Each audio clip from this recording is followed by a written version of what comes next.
Yeah, we were originally scheduled. This is a workshop to focus on the application from Carl Russo, and we were originally going to meet at City Hall, but with the rise of cases in Columbia County and just more and more news of breakthrough infections and the potential for even fully vaccinated people to spread COVID.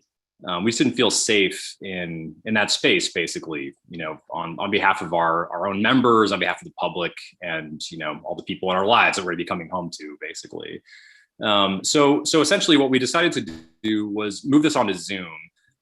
But we can't do that with the full board. That would actually be a violation of the open meetings law. So what we decided to do is meet as a sub quorum. So that's, myself and the planning board, Laura Margolis and Clark Weeman. And we picked this particular group because essentially our goal for tonight is to try and move through as much of the FEAF as possible. The three of us are kind of the people with some of the most lingering questions and just final pieces of work to kind of complete together. So, with us tonight is our attorney, Victoria, and our engineer, Ryan, and, they'll be here advising us on this process and helping lead us through certain parts of it. So this meeting is sort of a hybrid in a sense. I mean, we've invited members of the public to observe what we're doing, and, people from the applicant's team are here as well.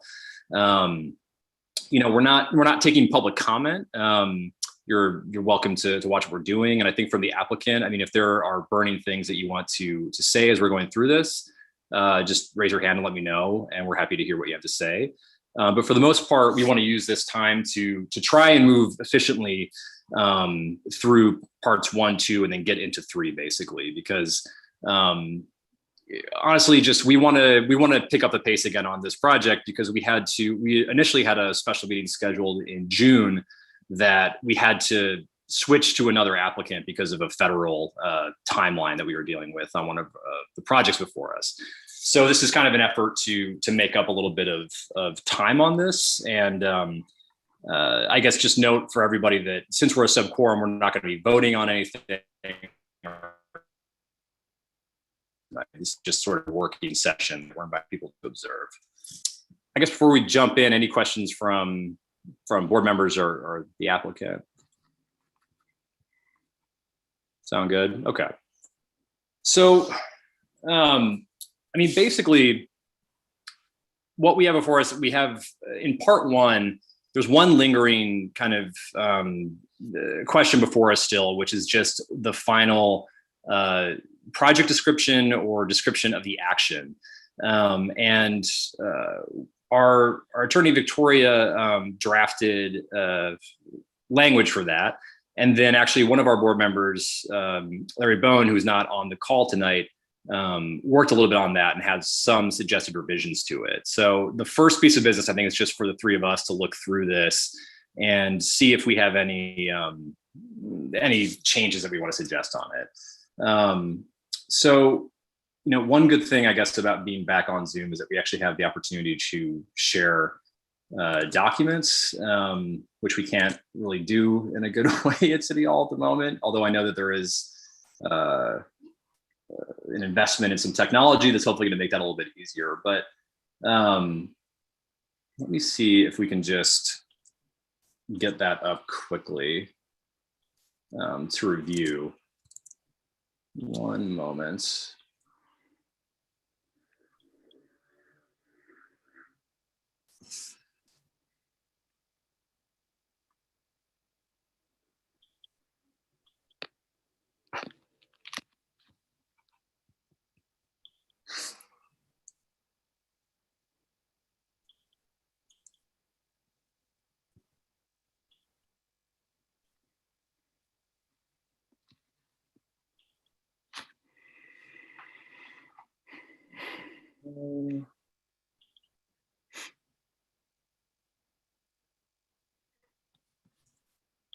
All right, I'm now going to try and share my screen one sec.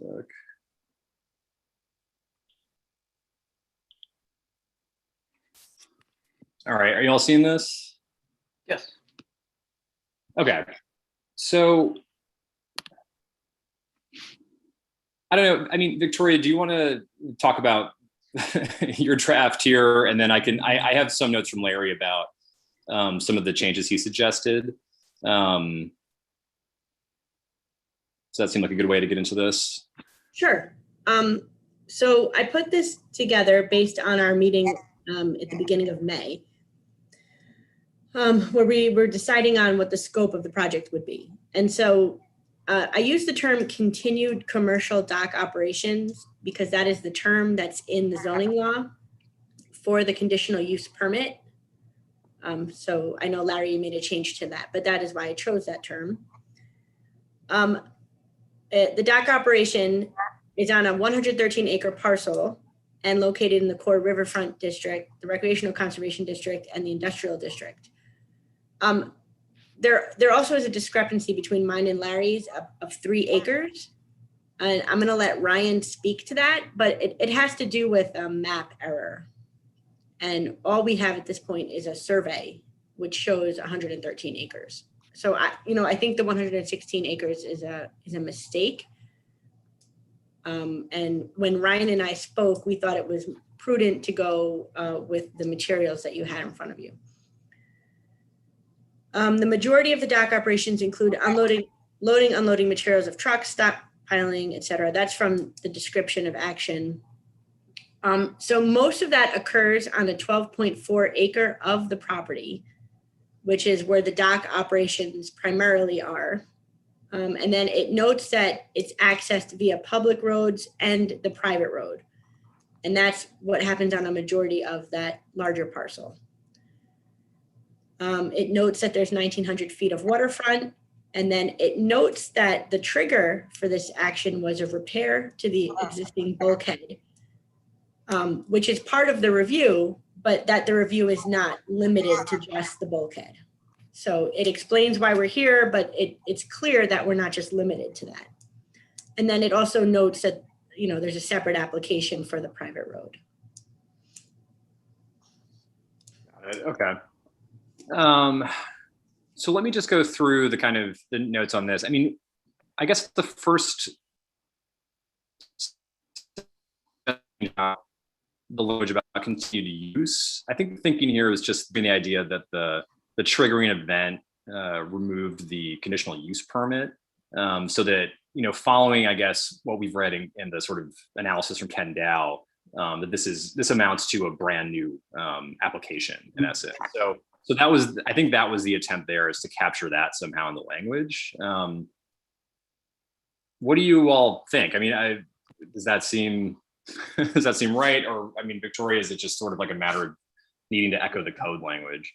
I would chime in, Steve. I think that's a good point because clearly the bulkhead work triggered the end of the non-conforming use and the need for conditional use permit.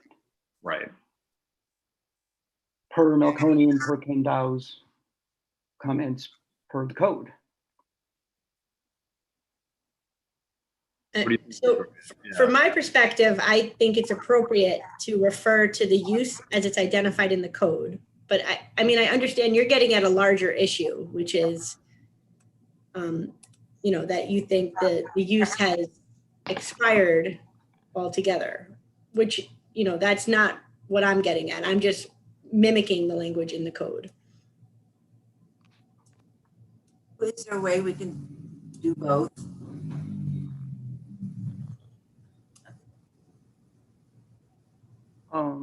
I'm not sure how you split it here. The code clearly states that when there's an action, which is defined in the code on the dock site, that the designation of non-conforming use, which was in the 2011 zoning law, goes away, and the applicant needs a conditional use permit. I know there's some conflict or perhaps some confusion on the notion of ongoing operations. Clearly, the operations will go on once they receive a conditional use permit. So I think the language is a bit confusing and a little bit perhaps paradoxical, but I don't think there's a huge gap there. I think that we should, it seems imperative to me to add the language that essentially is in the code and is in Melconian decision and et cetera. So I don't think there's necessarily a conflict between adding the language that Larry and of course Victoria have flagged as ongoing operations, but again, I think I would argue strongly that the code clearly states that the non-conforming use designation, again, per the code of 2011, per the zoning law of 2011, is I wouldn't say void, but it with that action, it goes away.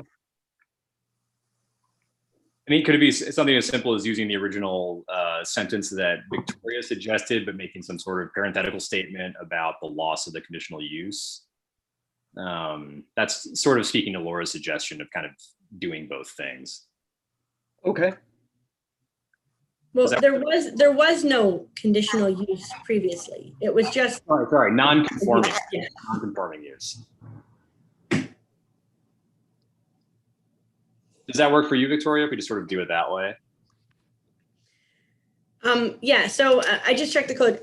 If we want to be exact, it would say continuation of commercial dock operations. And then you want to put in a parenthetical that says something like with the understanding that the non-conforming use has been terminated. Right. I mean, I feel like that's, when we're describing the action is what you're looking at. I don't think we need to worry so much about how we're getting there for seeker purposes.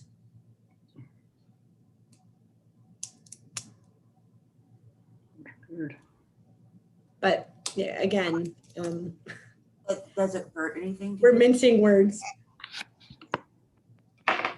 Yeah, I mean, I don't feel so strongly about it. I mean, Laura, Clark, do you have anything else? I mean, we could, I'm taking notes as we go, so we could do a final our notes and review that. Or I should say, actually, more so like with the full board at the meeting on the 10th. Why don't we put the whole shebang in now, and then at the meeting we can revise. Okay. Okay, Victoria? Okay. Okay. Put in whole shebang. All right, on the 116 versus 113, Ryan, can you speak to that? I can. So yeah, there's a couple discrepancies in acreages, and Steve, if I can, it might be easier if I can share a couple maps on my screen as opposed to referring to things in the abstract. All right, let me get it full screen here. Okay, so we got a couple different sources of information to look at when it comes to the acreages of the property. And so the first image that I have up here is from the county tax maps, which is probably the go-to for a lot of folks. That shows highlighted in red here three different parcels of Colorusso-owned lands within the city of Hudson. So we have this 1511, which kind of I'm gonna just roughly sketch out in red. So it spans a number of different areas. Then we have parcel 24, which is down on the riverfront. And then there's a parcel 2 here in green. So the combination of these three parcels, their tax map acreages per county tax, per assessment records is 116.60 acres. So that's where the 116.6 is coming from. The 113 is the total acreage for the 15-11 parcel. Now where it gets a little more complex, because we love that, is when Colarusso purchased the properties from Wholesome in 2014, or the maps are at least from 2014, the entire property was mapped out. Licensed surveyor maps were filed with the county. So these are from the county clerk's office. And the land within the city of Hudson was divided into two parcels: the waterfront parcel of 18.592 acres and the South Bay parcel totaling 81.602 acres. So the quick math there, the licensed, the surveyed maps total an acreage of 100.194 acres in the city of Hudson. So there's, a discrepancy there between a couple different numbers. My recommendation to the board in an email from, back in May is, at the end of the day, the tax maps are a geographic estimation. They are not a licensed survey. And my recommendation to the board would be to go with the licensed surveys that are on file with the county clerk's office. And that's the 18.592 plus 81.602 acres, which is totaling out at 100.194 acres, to be precise. You asked the engineer. So that's less than 116 and 113. Thanks, Victoria. So what are you, yeah, actually, should we use a different number? I mean, what's the best number to use here? And I agree we should just go with this. We should base it on the survey. After I spoke to Ryan, I don't know how I came up with 113 based on what I thought was the math from the surveys. So if Ryan is adding that up to be something different, then we should use his number. Ryan, what's your total? Let me just pull it right up here again. So the surveyed maps, the waterfront parcel is totaling 18.592, and the what's referred to as the South Bay parcel on the survey map, combination of parcels A and B, is 81.602 acres for a total of 100.194. The 113 acres comes from what's known here on tax maps as 15-1-1. And if we scroll down to the record of that, so we've got 15.1-1, and the total acreage on here, let's see. So 113 comes from adding up the acreage as shown on the tax maps. Not correct. So correct. Where did Larry get 116 from? Do you know, Stephen? I think that Tim O'Connor had calculated this looking at whatever maps are available, basically. But I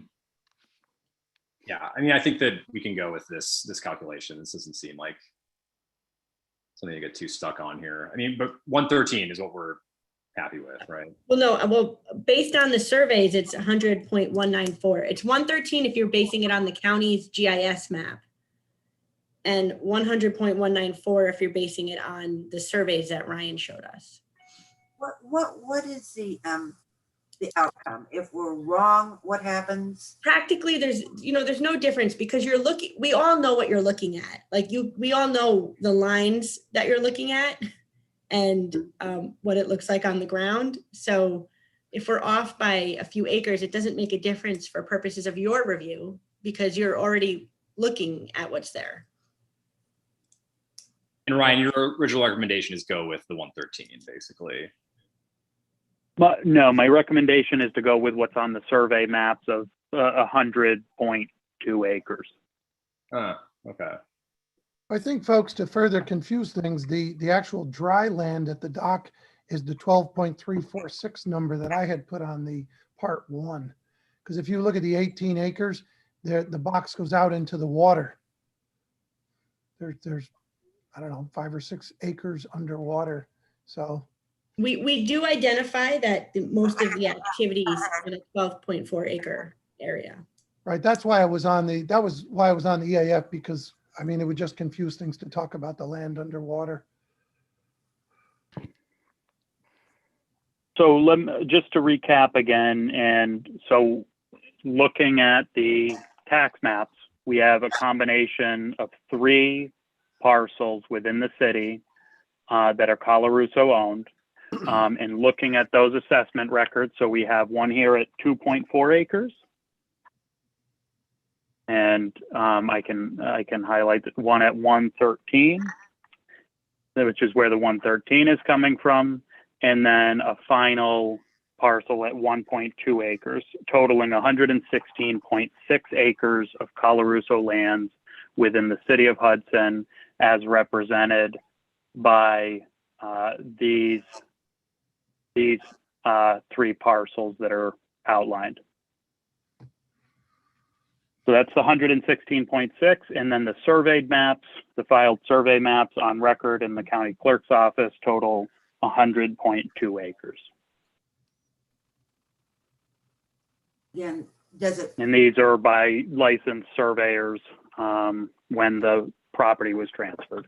So these are from field data that was collected on the ground.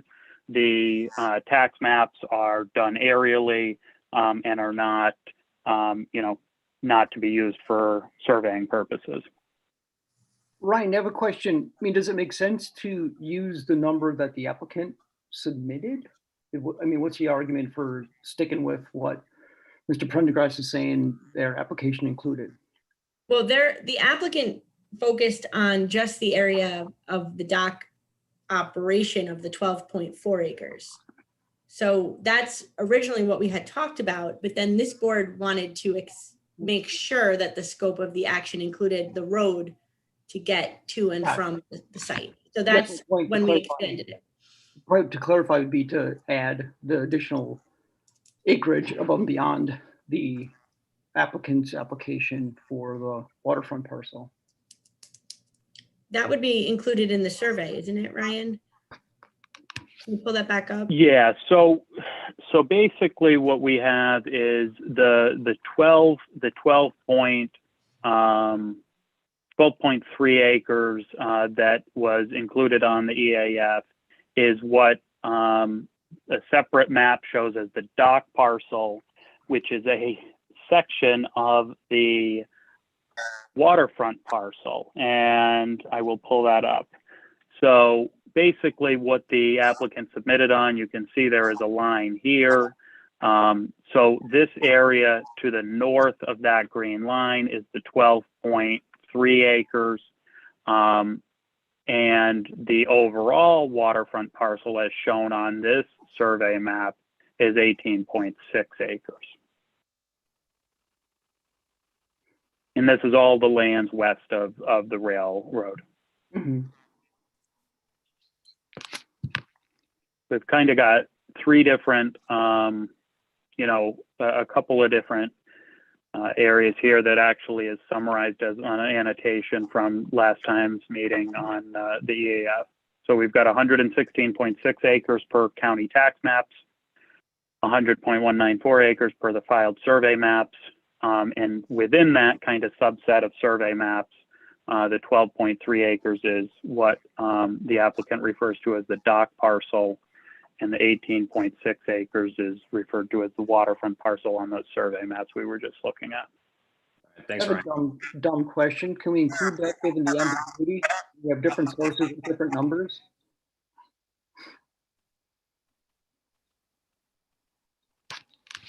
I couldn't I understand guess, that, Clark. sorry? I couldn't understand, you were a little, Oh, sorry. I guess I was saying, can we include Ryan's note saying there's different sources for different, I mean, I guess as non-engineers and non-land use people, we're lay volunteers. How do we come to some determination of what this is? Well, I guess if the intention of the board was to try and capture all of the land, Mhm. we just go with the largest number, and we haven't missed anything in that way. And it seems like it's, yeah, based on what Victoria said too, I think there's not a huge risk on the difference between the various numbers we're talking There about. is not. I mean, the 116 acres, the source of that data is the county tax maps. Yeah. And from that, you know, it's clear that your intention is to cover all the lands owned by the applicant within the city of Hudson that are used for the dock operations. At the end of the day, it's, you know, that's done on a geographic coordinate system that's different than the field coordinate system that the surveyor used. All of that, it's not going to impact your review under seeker, frankly. I think we make a call on it, and if the other board members want to chime in next time, but that makes sense to me, because we obviously have a lot to get through, so. Look at the 116.6. And Ryan, just to confirm one thing, I mean, this doesn't in any way include the 4.4 acres that have been talked about as like Hudson owned potentially. That's not included within this. It actually would, because as of, you know, if you look at the county tax maps and assessment rolls, that parcel, actually, let me just pull up screen again. So that parcel is right here, or are potentially, you know, these are not survey maps and they're not meant to convey what is intended on a survey map, but this parcel here of 1-24 in this area is per assessment rolls is 2.4 acres, which would be, from my understanding of looking at some of the graphics that have been shared over the years, the approximate location of the disputed territory. However, or the city owned, the land that the title is, you know, in question, I guess. But that, you know, potentially includes, you can see even the county tax map uses the shoreline as the property line, which the parcel includes underwater, or the survey map includes underwater lands. And part of that 4.4 acres, I believe, might even include this nub of land that's included with the South Bay parcel and the dock parcel on assessment rolls. Basically, nothing lines up, to make it really easy. Nothing lines up. And that's why, you know, I took the approach of looking at it as a total of the parcels and not, you know, individual parcels. I have a question. I mean, if we include that now, would that affect in any way Hudson's ability to formally, I guess, claim that as Hudson's No, land? if Hudson owns it, it owns it. Whether or not this application is being reviewed doesn't change the title. Okay. So, But I mean, in the narrative of when we finally decide on a number here, in the narrative, we can make a note about that 4 acres, right?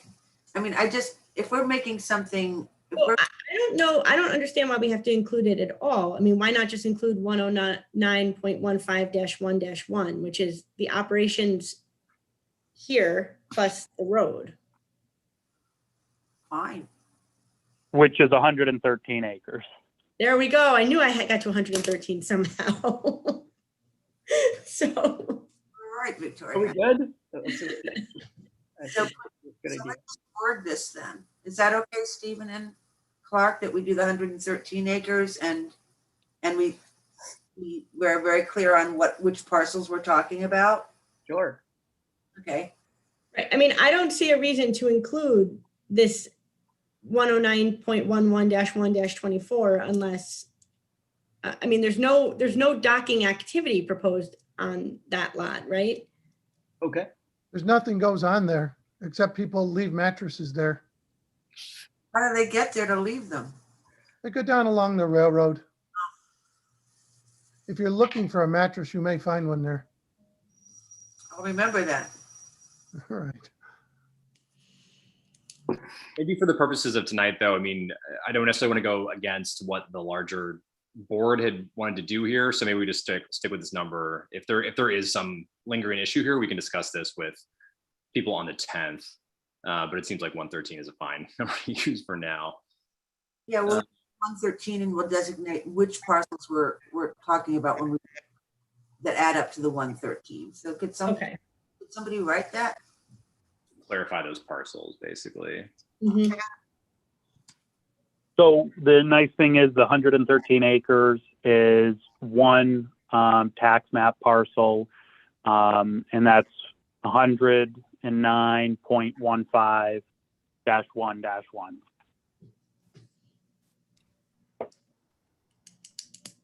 Okay. All right. Whoever is supposed to be looking at that, do you have? I'm not writing this down. Are we supposed to be writing this down? Ryan and I are taking notes, Okay. and so is Rebecca. Okay. I think we're covered there. Okay. I think Larry had a small change about when the operations enter the public streets, they go through the RSC district, which is somehow tied up in some of the zoning map issues. So Larry changed a small phrase to passes through or abuts. Victoria, did you have any issue with that edit or questions about it? Okay. I'm fine to go with that.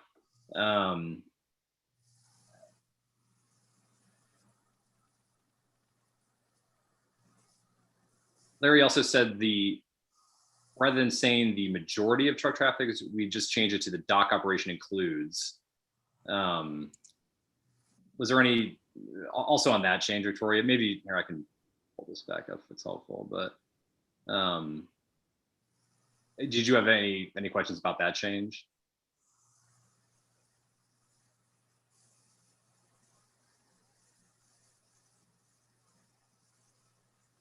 Sorry, I was trying to unmute myself. No, it's fine. Okay. He added language about the South Bay being a protected habitat. And I guess I'm sort of lost this in the project description, but there was a question about it being a one-way road and whether it's, I guess,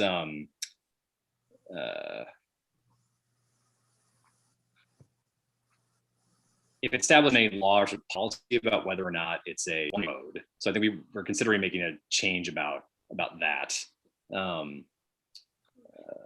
Because I guess essentially what Larry found is that it's not sort of officially listed that way anywhere. So we shouldn't be calling it that necessarily. Does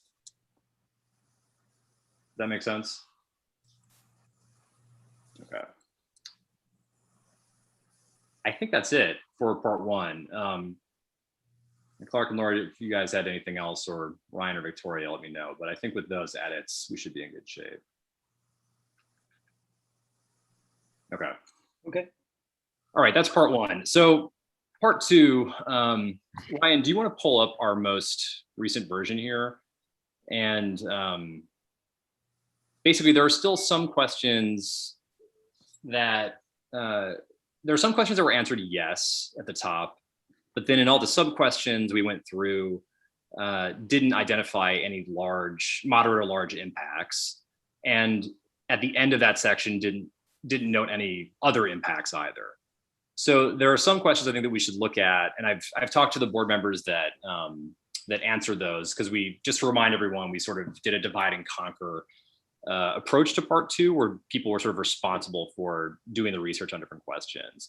But on some of those, when we went through and didn't identify any impacts, we should look and see if we're okay with changing it from yes to no. There are still some where I think we just need to, we have new information that Ryan has collected about pending questions that we should just look at and think about how to answer. And ideally, I think just we want to run through and just make sure that we are happy with, or really just complete the sort of pending questions and pending answers here. So Ryan, could you pull it up? Yeah, thank you.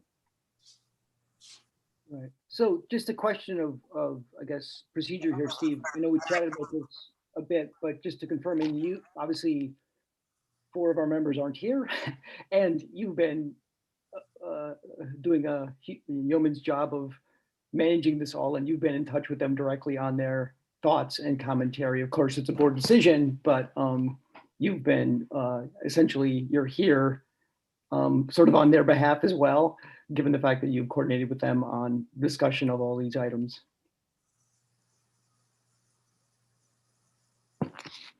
Oh, That's what I'm suggesting, basically, is that I can do that, and if somehow I get something wrong, then we have an opportunity, I suppose, to review before we, before any sort of determination at our next meeting, basically.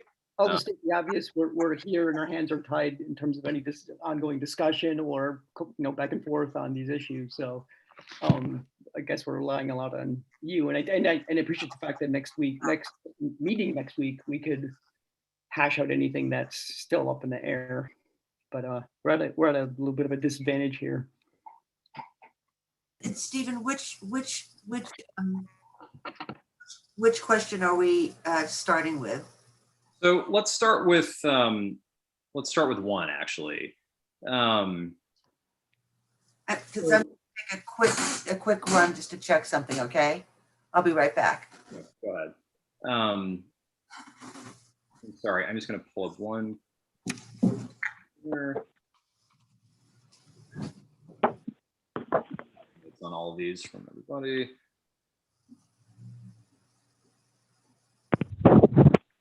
Okay, so impacts on land was originally one of Betsy Gramkow's questions she filled out. This is actually a good example of what I talked about. I mean, basically, we answered yes at the top, but for each sub question, we answered no or small impact, and we didn't add anything to the other impacts. There was this question about whether the proposed action may be located in a coastal erosion hazard area. And I believe, Ryan, you've confirmed from DEC that there's no officially designated like coastal erosion hazard area in the city of Hudson, right? Correct. As that term is defined by DEC, it took a while to track down the individual at DEC that's in charge of managing the mapping for that. But they did confirm via email, which has been provided to the board, that there are no coastal erosion hazard areas within the city. Yeah, thank you. So, I mean, so with that in mind, I actually think we can answer no at the top here, and move on to the next question. All right, so I'm going to make that revision here, and then remove the note and highlighting here, so you can move along to item 2 then. Okay. Yeah, 2 we answered no, nothing discussed there. Okay. Impacts on surface water. So Laura, this was one of yours, I believe. And I think we've got 2 updates from the applicant about these 2 highlighted questions, basically. So Ryan, would you mind just walking through what was kind of pending there? Yeah, so item E, the question is, the proposed action may create turbidity in a water body, either from upland, erosion, runoff, or by disturbing bottom sediments.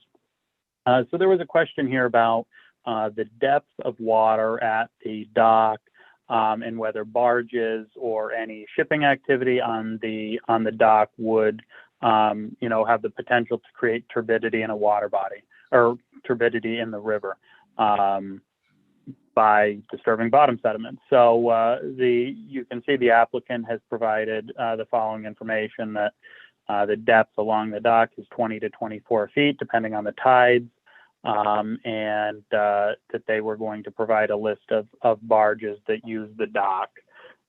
So, I know there was a question from the board just about what the depth of the dock was. So that has been provided to support, the board's determination or discussion under this item. But we don't know about what the barges are yet. Ryan, can you provide any context for that? Do you know what a deep water dock is? I mean, is 20 to 24 feet average, sufficient? Yeah, so a 20 to 24 foot deep dock is, what would be referred to by a lot of folks along the river as a deep water dock. So, I don't have in front of me not having a list of the barges that use the dock, I can't speak to the exact, draft of, or the average draft of those barges. But it is a fairly deep dock along there. And I don't know if Pat or the operations staff at Colarusso can speak to the barge usage along there. Well, one thing I can tell you is when they bring the barges in, regardless of how deep it is, they never let it touch the bottom. And there's no propeller on the bottom of a barge. The tugboat doesn't draft nearly as deep as the barge, and that's where the propeller is. That's what's pushing the water. And they're probably maybe they're 6 or 7 feet below the water. They always work the barges with the tide so that the bottom of the barge never touches the bottom. I mean, that would be a big deal if they had that mistake happen.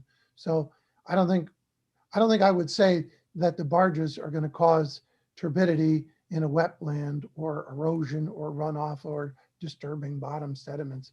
I mean, they've been doing things there for 100 years. If there was any loose sediments that they were monkeying with, they would have already floated away.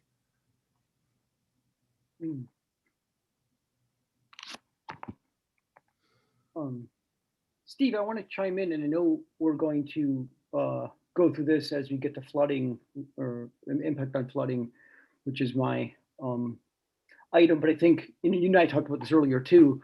I think there's I don't know if it's a philosophical question, but I know we've been hashing out the notion that clearly this seeker is for the dock and the dock for the dock operations, and the dock operations, per the code, et cetera, include the private roadway, et cetera. So I feel like we all need to have an understanding of, as we're going through these one final time, that we understand really the scope of what we're looking at. And I do believe when we went through this the first time, we very much focused on the dock parcel. And I guess I would strongly make the argument that since we've, I believe, come to the conclusion that yes, we have the authority to review as part of the dock operations, the adjoining roads, wouldn't the turbidity, et cetera, issue also include potentially the culverts, potentially the actions happening on that causeway as a result of the operations? So, that's my concern, and it's going to be my concern probably throughout. And I know, I guess you made a statement early on that this project, we're sort of, by any definition, is segmented, and the private hallway, private roadway, and the dock are by default of this process are two different applications. But again, I believe we are in agreement that the dock operations include the adjoining private roads and the roadway supporting the dock operations. So I believe in situations like this, we should make sure we understand that and take that into account as well. I agree. It's useful for everyone to keep the scope in mind as we go through the questions, because you're right. The first time we did go through the questions, the scope was not as clear as it is now. Mm-hmm. I will just add, though, as far as that particular question, the road exists, and so you would have to find that the existence of the road is there. It's the use of the road by trucks that's at issue as part of your scope of review. All right, well, just to remind everybody, the road is proposed to be paved across the causeway. So that would stop any siltation or erosion from trucks using it. And also the dock parcel is sloped completely away from the water. All the water runs across the blacktop pad to the sediment pond. So there are no culverts leading to the waterway. Everything leans away from the river. But that's Yeah. on the dock. Yeah, that's right. Everything leans away from it. And that's on the contour maps that have been submitted. And Ryan can vouch for that. He's seen them. Right. Yeah, Go ahead, sorry. sorry, go ahead. Clark. Sorry, if I could just chime in. I mean, what about the culverts on the causeway? Well, the culverts on the causeway, they just help the tide go back and forth in the South Bay. There's no proposed change to them. They seem to work fine.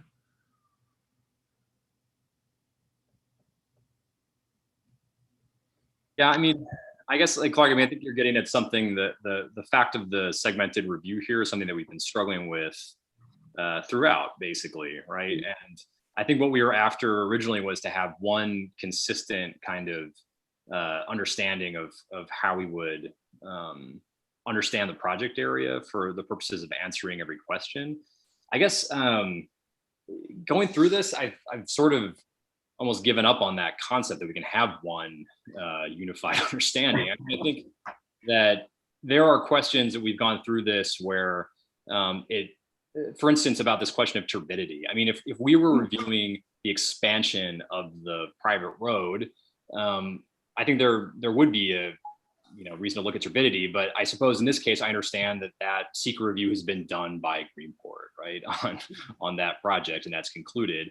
At the same time, we're trying to find this way of looking at commercial dock operations, which include ingress and egress, as we know, and think about that as some way to wrap our minds around where we should start and stop thinking about a question like this around turbidity.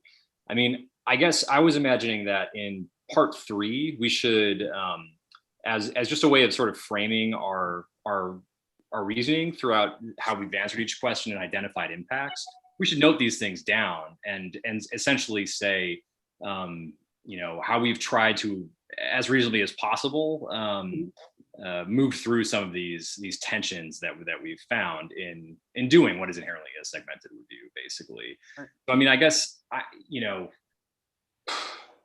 Laura, I mean, I think you should chime in on your desires here, since this is your question, but I could see it being reasonable to answer no here based on what we've heard, and based on focusing on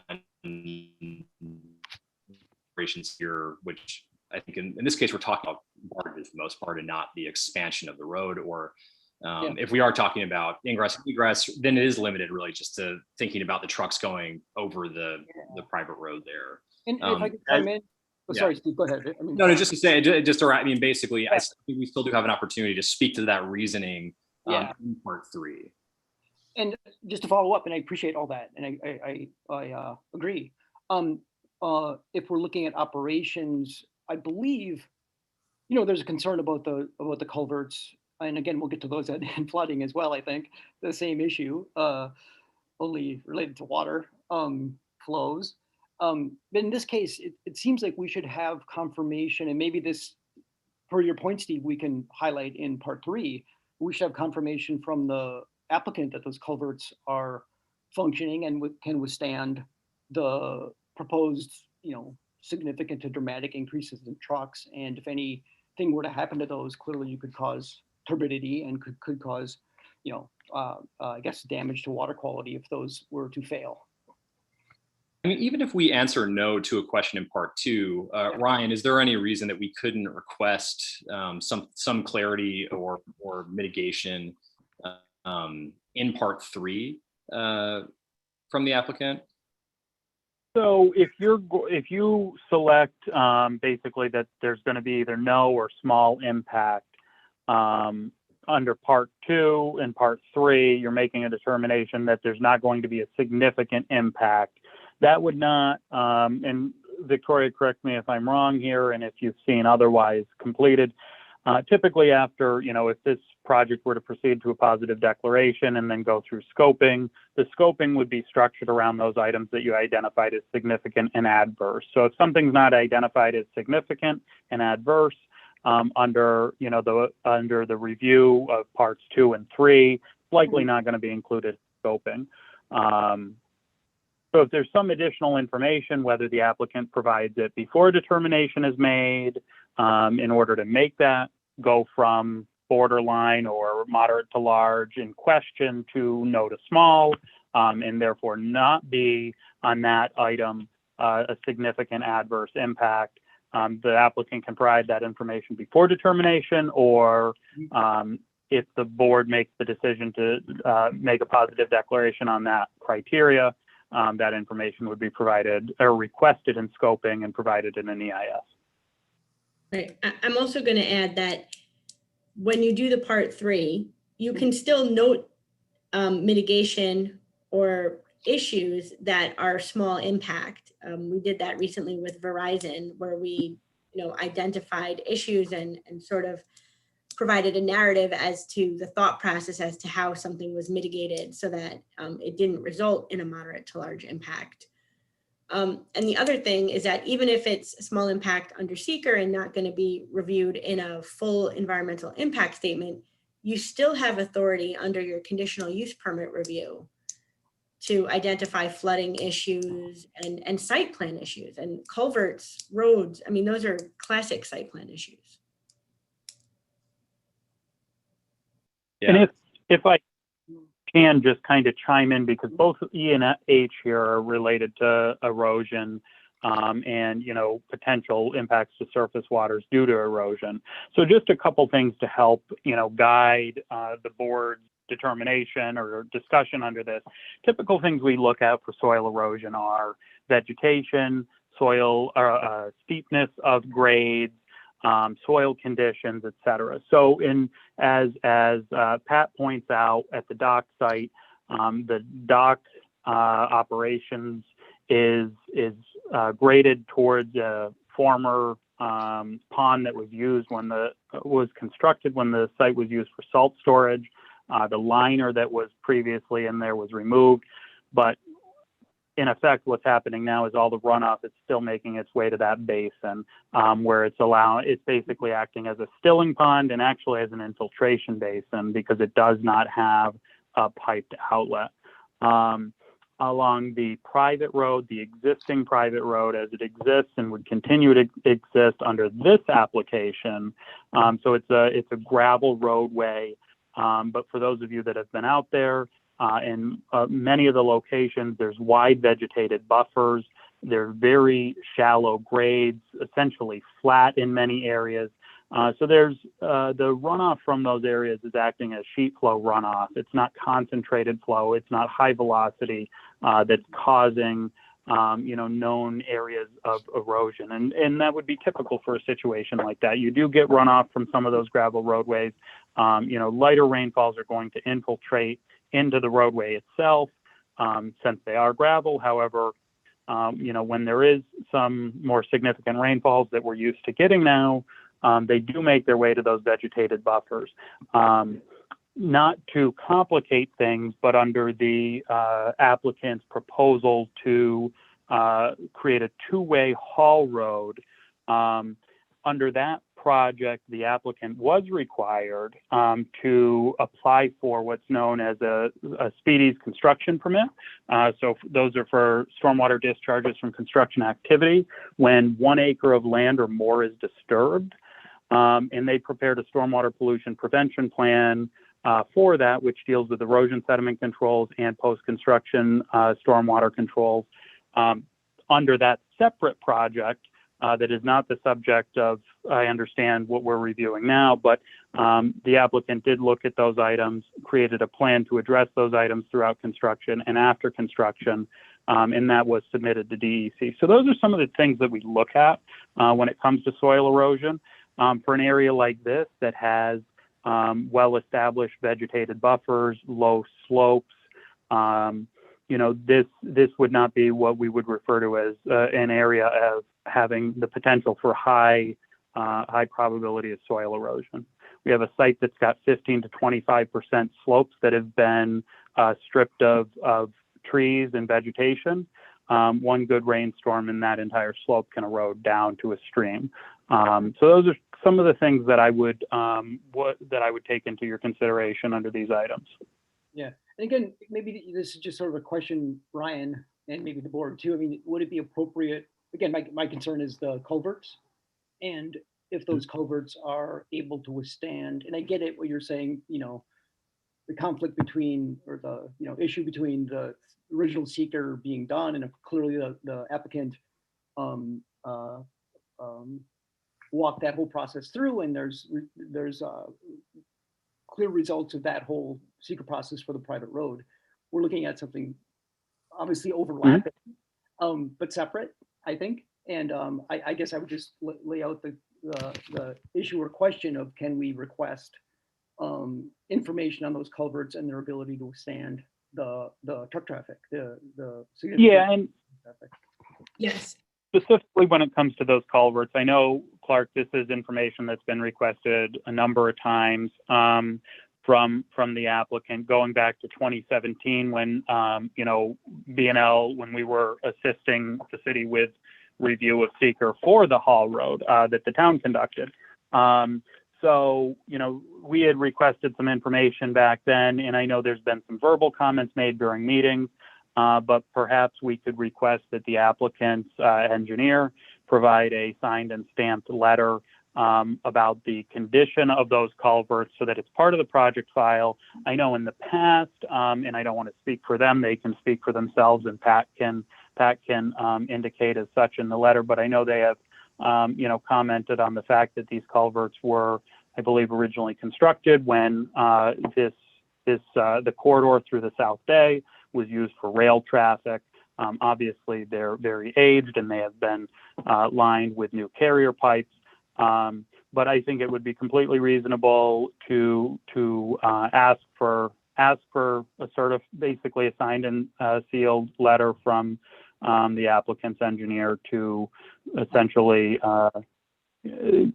give a description of the condition of those culverts and his professional opinion. Make a determination whether those are structurally sufficient to carry the proposed truck traffic under the one-way private road that we're reviewing under the seeker review right now.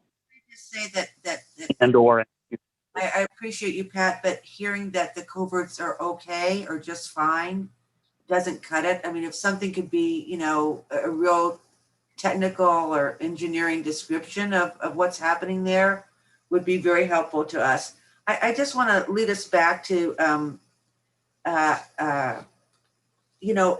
be honest with you, half of what was just said, I just simply don't understand. But I know that we're talking about question 5, impacts on surface water, and the reasons why, I suppose what we're looking at is why I marked moderate or large to D and I. And right. Or just quickly, I think we're looking at E and H, right? Or that's what I thought anyway. Correct. Those, Correct. E and H, the board had some questions when we went through. Oh, I see. So we did not answer those at all, and I don't remember why. E was not answered at all, and the question or the concern expressed from the board was about basically bottom sediment disturbance along the dock.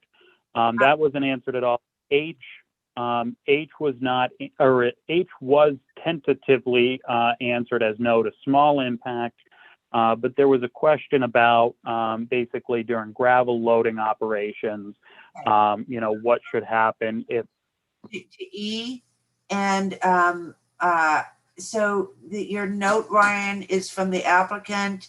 It gives us a water depth, and then the quote also continues with, I will send along a complete listing of all the barges that use the dock. Is that something that we expect to get, Ryan?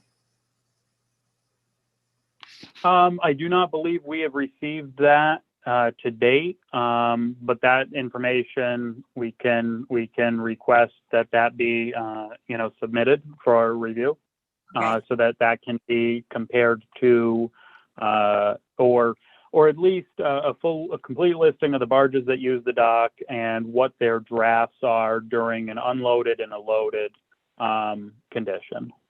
And I mean that would That will help us finalize that open E.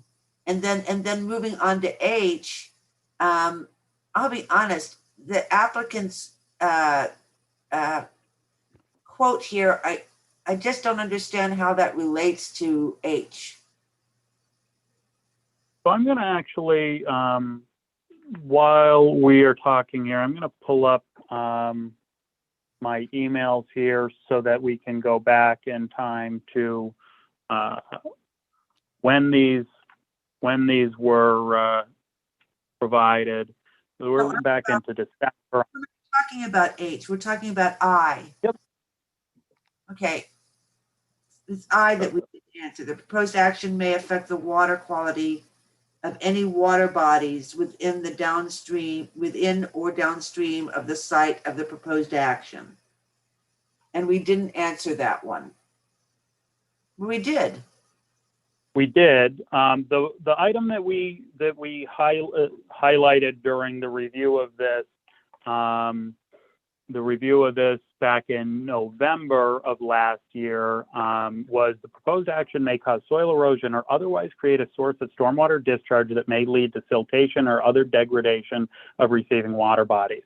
So I'm trying to get back to in my emails when the applicant provided this information on or around December 8th of last year. And I will let you know what that. So I recall the discussion that was had during. All right, 3H.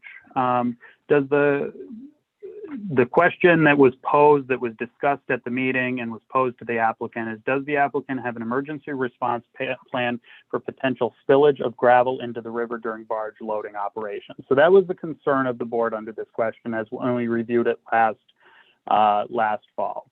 So this was the applicant's response to that question, that there's no emergency plan for dealing with gravel that might fall into the river, and the conveyor transfers the material to the barge. There's only a 2-foot wide gap between the barge and the bulkhead. Conveyor only drops stone off the end. If the belt broke, the conveyor stops. That's all there is to it. The conveyor has never broken. They check the belt all the time.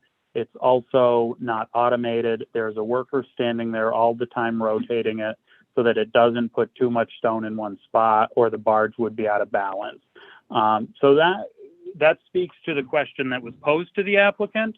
However, if there's other items, if there's follow-up to that or discussion to be had, that was the response to the question that was posed.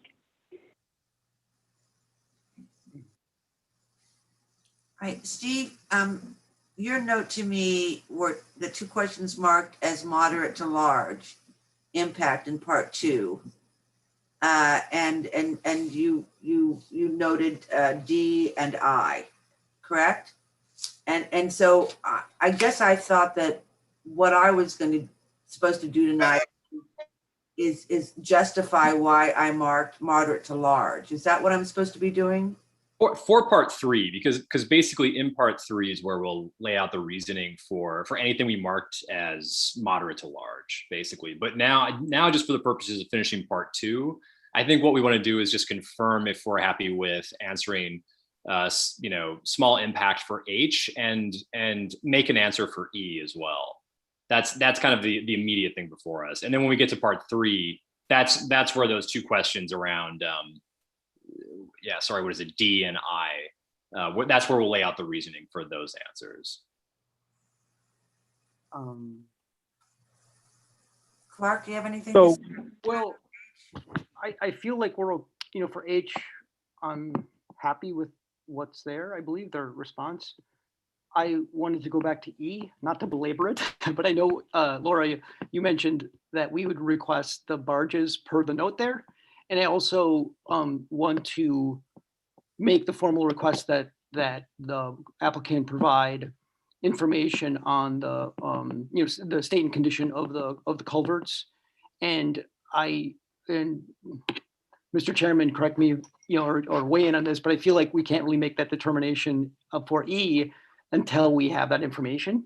And I would hope that it could be done pretty quickly. I feel like for the culverts, as Ryan mentioned, engineering quick report or assessment, stamped assessment with documentation. I would hope that that would include some photos of the condition of the culverts. And, I feel like we need that before we can actually check that box.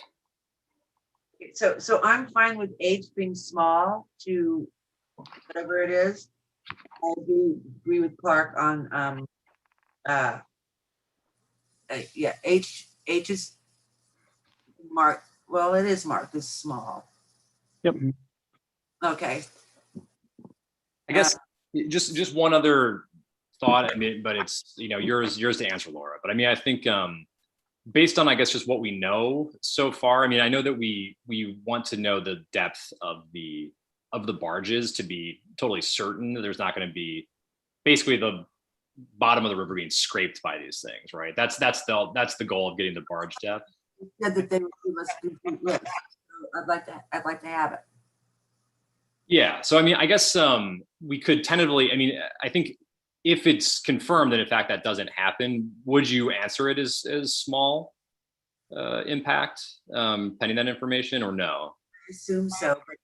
And Clark, your thing about the culverts doesn't really have anything to do with it. Well, I guess my point is, if they were to fail, the turbidity could go up. If basically it's water flowing through a culvert that may or may not be in condition to support the proposed truck traffic, and if that were to collapse, my point is that could lead to disturbance of water and sediments and turbidity. Okay. So I think with that, I could give a condition, small to moderate, if we have the barges list and and we feel secure that the culverts will not collapse.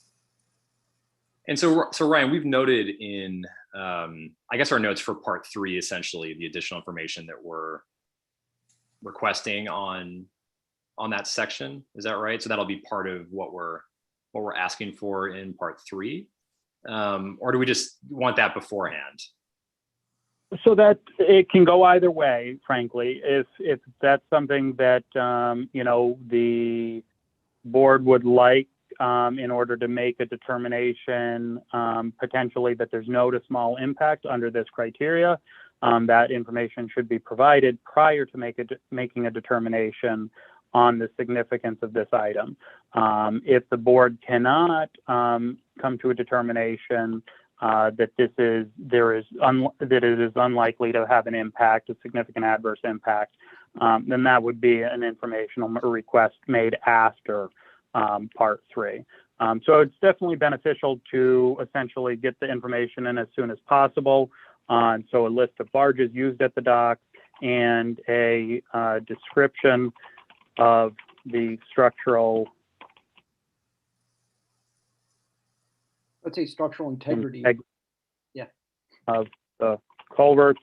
It's definitely beneficial if that comes in prior to making a determination on seeker, because correct me if I'm wrong, Laura, the comment was that this would conditionally be likely no or small impact if depending on the information, but likewise, if there's a concern with the structural integrity of the culverts and the depth of barges at the dock, that could change the planning board's determination.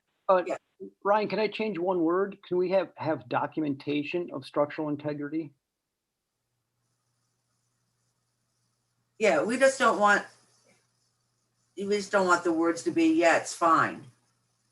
We need, Yep. And I engineering. do just to, while I was going back through emails from last December, I did want to pull this up.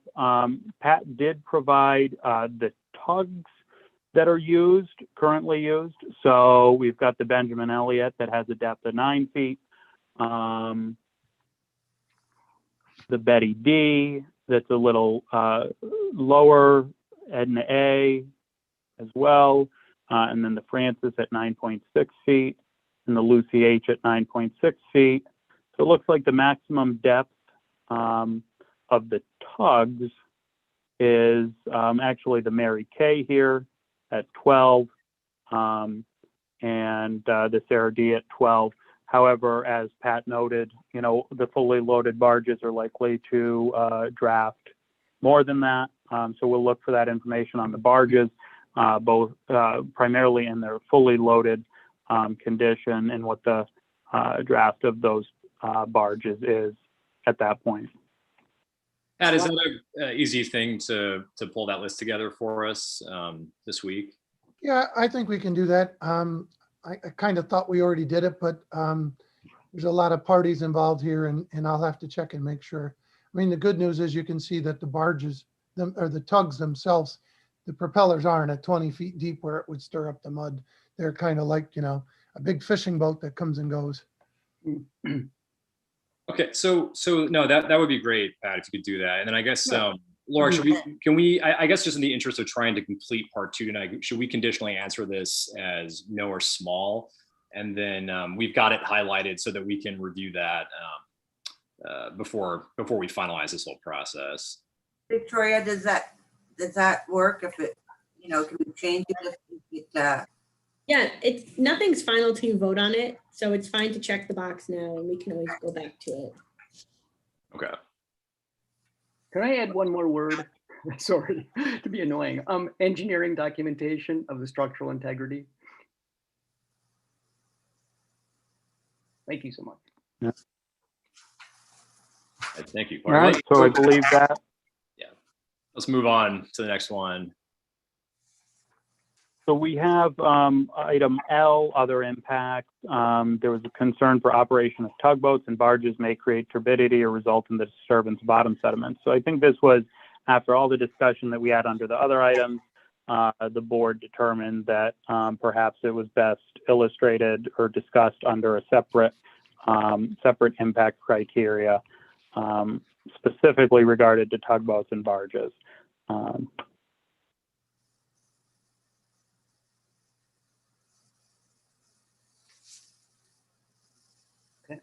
well, is that somehow going to be answered in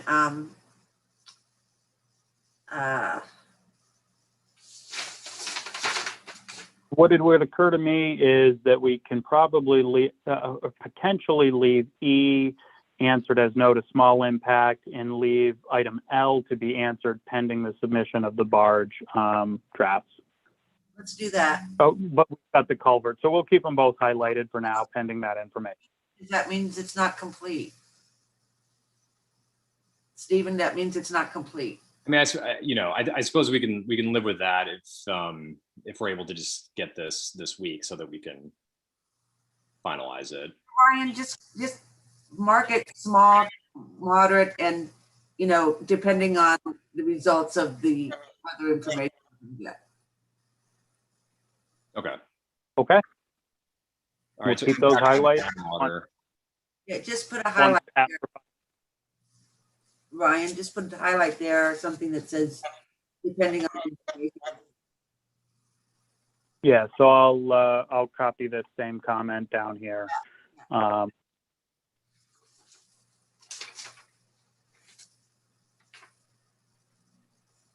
we'll get rid of those. All right, so we've got that highlighted, L, and we've got the note about the barges used at the docks. But it's tentatively checked, note a small impact may occur pending that information submission. Okay. Right. So on impacts on groundwater, basically we answered yes, but then answered no or small for everything beneath it. And there were two things I think that we wanted to, or maybe it was just sort of one thing we wanted to confirm here, which was about the storage of fuel on the dock site that could be used for the equipment, and whether or not spilling fuel could result in, you know, an impact on groundwater, basically. So as I understand it, I mean, this is information from the applicant. There's no fuel stored. It's actually that a service truck comes and refills the machinery, but it's not stored on site. That was really, I think, I mean, Ryan, correct me if I'm wrong, but that was the only thing really pending for this question. Correct. We were just looking for confirmations on both of these.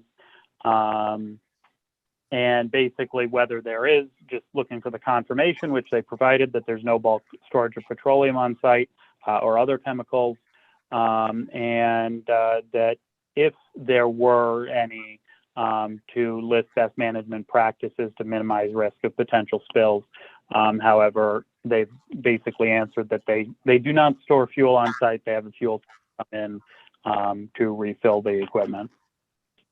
So, I mean, with that in mind, I mean, I would be fine with changing the answer to number 4 to no, because we haven't been able to identify other impacts underneath it. I agree. Laura, does that sound okay to you? Sounds good. All right, so let's change it to no. All right. Cool. All right, Brings us to flood. this is you, Clark. Yeah, so, you know, I guess we've already highlighted the issue of the connection of the dock operations to the private roadway. And I know going through this, we obviously checked the box. It's in a floodway, it's in a floodplain, 100-year and 500-year floodplain. And I know, again, at the last meeting, we very much focused on the dock, and we're now expanding our look, I guess, at the causeway. And I feel like B in particular, proposed action may result in required modifications of existing drainage patterns. I do wonder, again, during a flood event, whether this would be moderate to large based on the water flows in and around the causeway, again, related to the culverts. The culvert answer from above would be helpful in this as well. But I guess I talked to Steve about this as well. Like, it's a question of whether we feel comfortable bumping this one to a moderate to large, again, based on all those issues that we've already discussed, I guess at some length, regarding the review, including the causeway.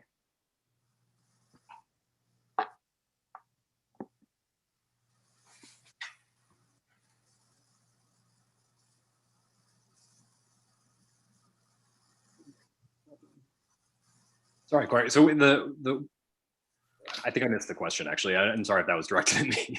Yeah, no, it was just more of a comment, and maybe you guys can chime in as well. I know, and again, just sort of thinking again about our scope, I wanted to make sure we covered the causeway and the potential impacts on flooding related to the causeway. Again, the culverts included in the flooding analysis.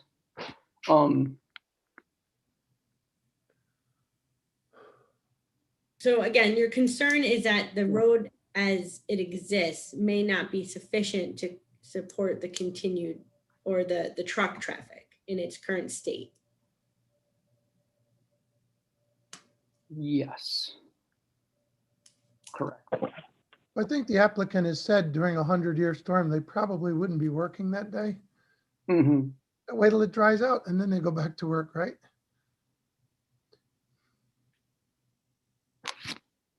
Stand that, Pat. Okay. Are you volunteering that as a condition? When the road's flooded, they can't drive on it. I mean, it's happened in my lifetime. I've seen water run over the top. I can't tell you what year, but I remember Route 9G down there having big old puddles, and they had, cones and flags up, and you couldn't drive down the state road. I think it was during like a named storm, which could have been 100-year. I don't remember the numbers. I just remember, holy crow, 9G's underwater. proposed action may result in require modification of existing drainage patterns. And again, if we're, thinking out loud here, the proposed action is the operation of the dock, right? And that includes the causeway, private road. And with that action, would that require modification of existing drainage patterns? So typically when we prepare hydrologic and hydraulic analyses for stormwater plans, when we prepare SWIPs, when we look at drainage patterns, that's generally kind of looking at a subcatchment watershed map. So where is water coming from? Where is it going? How is it flowing? So we talked about sheet flow earlier versus concentrated flow. So is there anything that's substantially changing? You can imagine taking a treed, rolling hills or a forested lot, and that's going to be changed, and it's going to be graded differently such that we're going from sheet flow through a forest to concentrated flow over a paved area into a drainage ditch. That's a substantial change to a drainage pattern. So really when they're asking about drainage patterns, even under the separate application to create a two-way haul road through the causeway, the drainage pattern, the drainage is going to the same areas. It's sheet flowing off those roads. Or the road, even though it would be in a wider condition, and it's proposed to be in a paved condition as opposed to a gravel condition. But the patterns themselves are similar to the pre-development condition. When we look at this application for the dock operations and maintaining that private road for trucking, there are currently no changes proposed to the drainage patterns along there. Now, the concern about the culvert, and should that fail, how would that impact drainage patterns? Of course, if that culvert should fail and not be repaired, that would have an impact on the flow of the tides through the South Bay. However,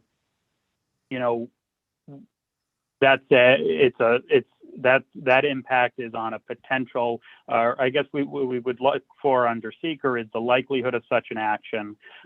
So, should the applicant provide engineering documentation that the culverts are structurally sound, I think it would be reasonable for the planning board to make the determination that would be an unlikely impact to occur.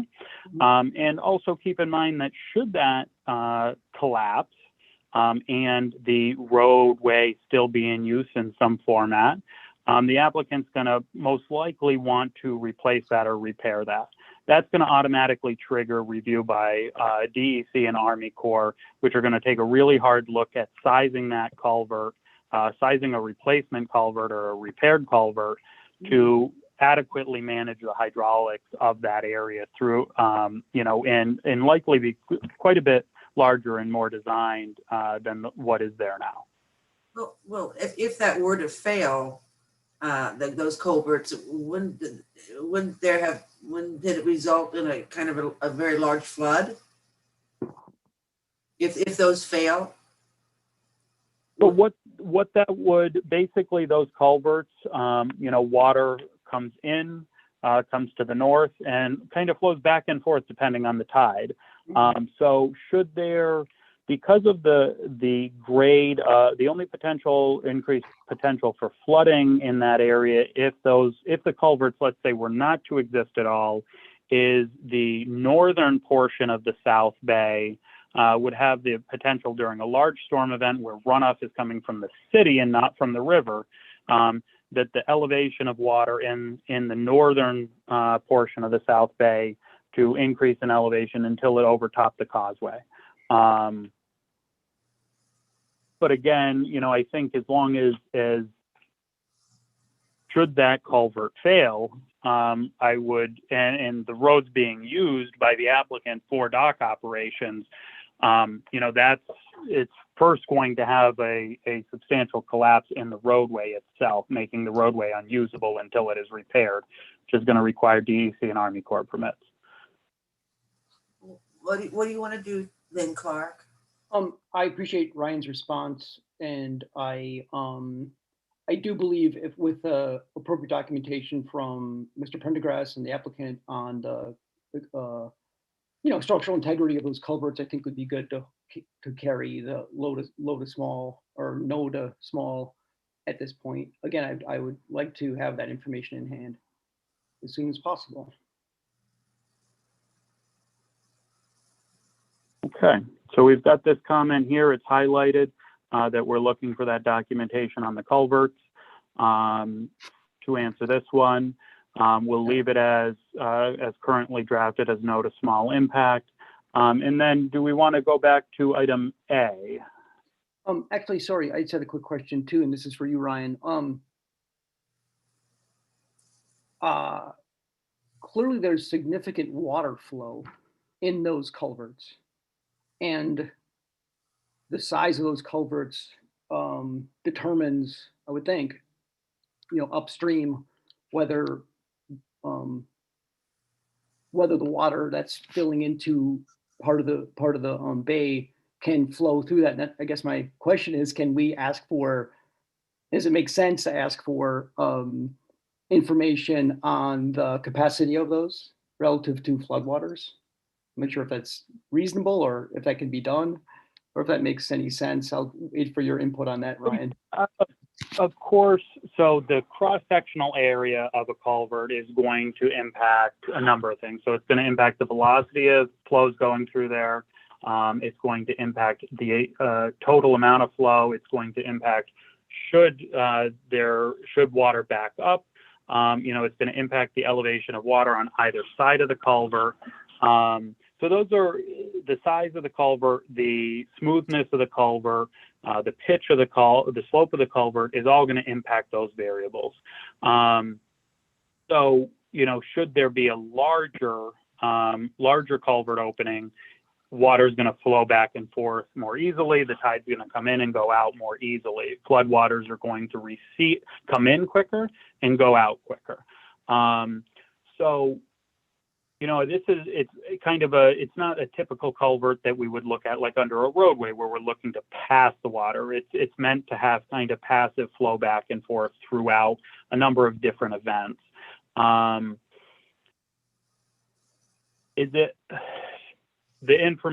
Requesting information on the hydraulic capacity of those culverts in terms of flooding, that's something where they've existed and they pass the tides, every day. And, there's been flooding events. Should they have to, if they were proposing to replace those culverts, we definitely want to see that information. Mm-hmm. Since there is no work proposed to those culverts at this time, could they be improved to better pass flow? Absolutely. But is it necessary, depending on the structural integrity of the culverts, I would defer to, legal counsel on kind of how that's contained within the city's code for, conditional use permits, whether that would be a criteria or an item that we would want to look at. So, yes, we can definitely look at the culverts under the conditional use permit criteria. Okay. I think we're good. Okay. Hey, do we want to request some hydraulic data from the applicant for those culverts? I guess that was my question, and I wanted the engineering to look at whether that's reasonable to get that and whether that, could provide additional data for our, review of flooding. I know you mentioned, and thank you for your input, that clearly a bigger culvert would provide more flow. We get that. It's really a question of, it's a flood management. And flooding obviously happens every day with the tides. It's not really flooding per se, but it's definitely water flow. And with higher water flow, there could be an issue of those culverts being able to manage that.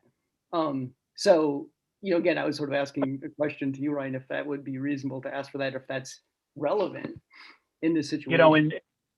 And it's going to impact it, Clark, but I wanted to pull up the flood map here because basically what we're showing is during a 100-year storm event, zone AE here, a 1% chance flood. The causeway, the entire South Bay is underwater. So at a certain point, those culverts aren't impacting anything because water's over top of the causeway. So it's while it's impacting more so the daily ebb and flow of the tides, it's not going to really provide any, those culverts are not coming into play hydraulically during massive storm events, massive flooding, because the entire area is inundated and there's free flow of water. Yeah, I guess I get that part, that it would be underwater in the 100-year flood. I guess I was just more concerned about sort of the not 100-year flood, if it's flooding and coming in, and whether, you know, it's reasonable to request hydraulic capacity in the event where it's not completely flooded, but the culverts come into play in terms of managing the, you know, not 100-year flood. For a new, We're not widening, the road's not being improved under this review. So we're really looking at the impact from the trucks using the road and whether the culverts can support that kind of traffic and whether, you know, they're strong enough from an engineering perspective. Okay. I think we can move on. I think you're answering my questions. Yeah, we're good. All right, so we're going to leave this highlighted pending documentation from the applicant about the structural integrity of the culverts. We did have the comment about the under item A regarding designated floodways, as whether the site is within a designated floodway. And I did want to pull up here because there is, you know, a legal definition or a difference between floodplain and floodway. So here we are, we're looking, I just want to share this, the flood insurance study for the city of Hudson from 1989. And, you know, right here we have that no floodways were calculated due to the Hudson being a tidal estuary. So, you know, that is to say that there no floodways, at least on the, from FEMA has not determined or calculated any floodways within the city of Hudson. What is a floodway again then? I don't understand that. So the floodway is, if you will, it's when there's a storm of record, so a 100-year storm or something along those lines. The floodway is the area that is essentially part of the active flow. So if you imagine the river is contained within its banks now, during a 100-year storm, the floodway is going to be where the flow is contained to, as compared to the floodplain, which are areas that are inundated but not part of active flow. So a hurricane, for example, you know, like we've gotten the effects of the hurricane before.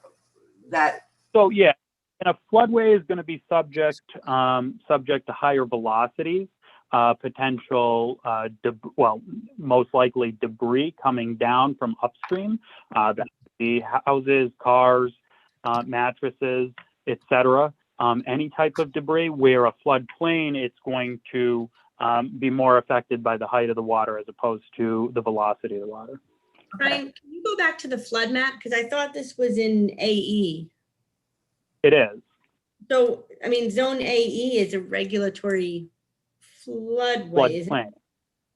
So AE is the special flood hazard area for a 100-year flood, or zones A are. Zone AE is where a base flood elevation has been determined. So that base flood elevation is the quote unquote 100-year flood elevation. So if we look back at this area, it's few and far between, but you can see the base flood elevations are called out as an elevation of 12 feet above sea level here.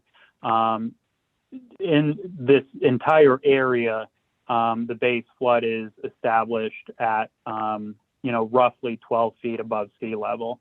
You can see at the lower corporation limits, that base flood is established. So that's what the AE signifies. I understood AE to be a floodway, but but I defer. Let me chime in here. Looking at the city code, 14815 floodways. So there's a whole section on flooding and floodways in Hudson Code, Article 5, 148-15 floodways. So I guess I'm a little confused on the conflict between the applicant's contention there's no floodways and city code clearly regulating floodways.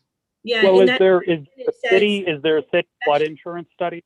it Is says there a city located areas of special flood hazard are areas designated as floodways.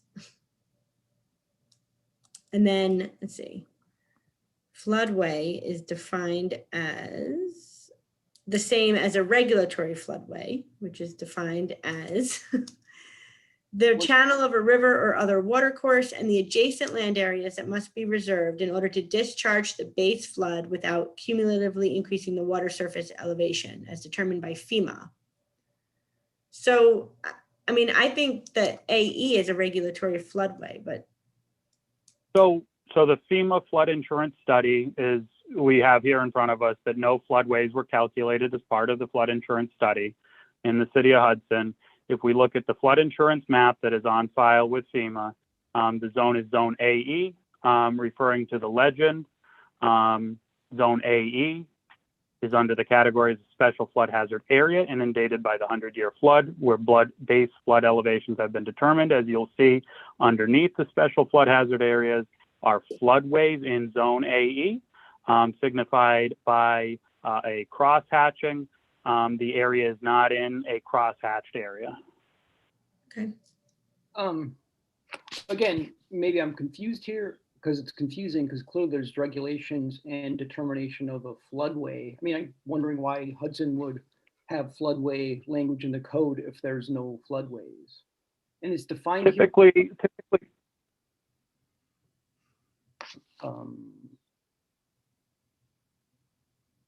Give me a second. a lot of community floodplain development codes are based on a model provided by FEMA, where in a lot of communities and along a lot of waterways, there are designated floodways. However, in the city of Hudson flood insurance study, FEMA did not calculate and establish floodways. So, you know, should FEMA revise that flood insurance study at some point in the future, that part of the city code would apply. But as of right now, unless there's a local floodplain study that has established floodways, it would appear that those portions of the code do not apply to any areas because FEMA has not established any areas as floodways within the city. Now, in the code, the floodway is also defined, basically says the same meaning as regulatory floodway. Is that helpful at all? In other words, what's a regulatory floodway? That's Right. all it says. Is there, Ryan, could you help us out? Regulatory floodway? I mean, a regulatory floodway is going to be just like a regulatory floodplain is as determined by FEMA flood insurance studies and flood insurance maps. Sorry, say again. I just want to make sure I understand what you said. So, So- Clark, I'm still questioning it, but I think my concern is that we are in a regulatory floodway. It's addressed in items B and C, which specifically address the 100-year and 500-year. Because those are Floodplain. Floodplain, not floodway. right. But I And mean, I think basically what that comes down to, is so we've got zone X, which is a 500-year flood area, special flood hazard area, or a flood area, and then 100-year areas. The 100-year floodplain is a special flood hazard area versus a floodway area. So it really just comes down to the terminology used by FEMA, which everything points back to, is not necessarily the same as the precise definition. So the seeker forms refer to a 100-year floodplain. Such a thing does not exist. So a special flood hazard area is what is typically known as a 100-year floodplain. A 500-year floodplain is a 500-year flood area. But if you go through FEMA flood studies, maps, you're not going to see 100-year flood plain. But that's typically what we refer to it as. Should there be, another hydraulic study, locally completed or updated by FEMA, that of course can change. But the difference in those three areas, there is a difference between those three areas and what they signify. Again, just sort of reading the 148-15 floodways code language. Located within areas of special flood hazard are designated as floodways. See definition, which I just quoted. Not very helpful. The floodway is extremely hazardous area due to high velocity floodwaters carrying debris and posing additional threats from potential forces when floodway data is available for a particular site as provided by 148-12B. All encroachments, fill, new construction, substantial improvements, and other development are prohibited within the limits of the floodway unless a technical evaluation demonstrates that such encroachments shall not result in any increase in flood levels during the occurrence of base flood discharge. So again, I'm trying to be as simple as possible here. Why would Hudson put this language in its code if there's no areas like this to be regulated? I think we can just leave it as moderate to large impact, and it can be explained in the part 3. Okay, very good. So I'm going to leave that and remove the comment here. We'll leave the highlighting for part D with the request for additional information. Brings us on to item 6, which is currently checked no. And then unless there's any comments on impacts to air, that brings us to item 7, impact on plants and animals, which has not been filled in at all. So I think that we were waiting on a determination from DEC about the peregrine falcon nest. We still don't have that as far as I'm aware. I haven't seen anything.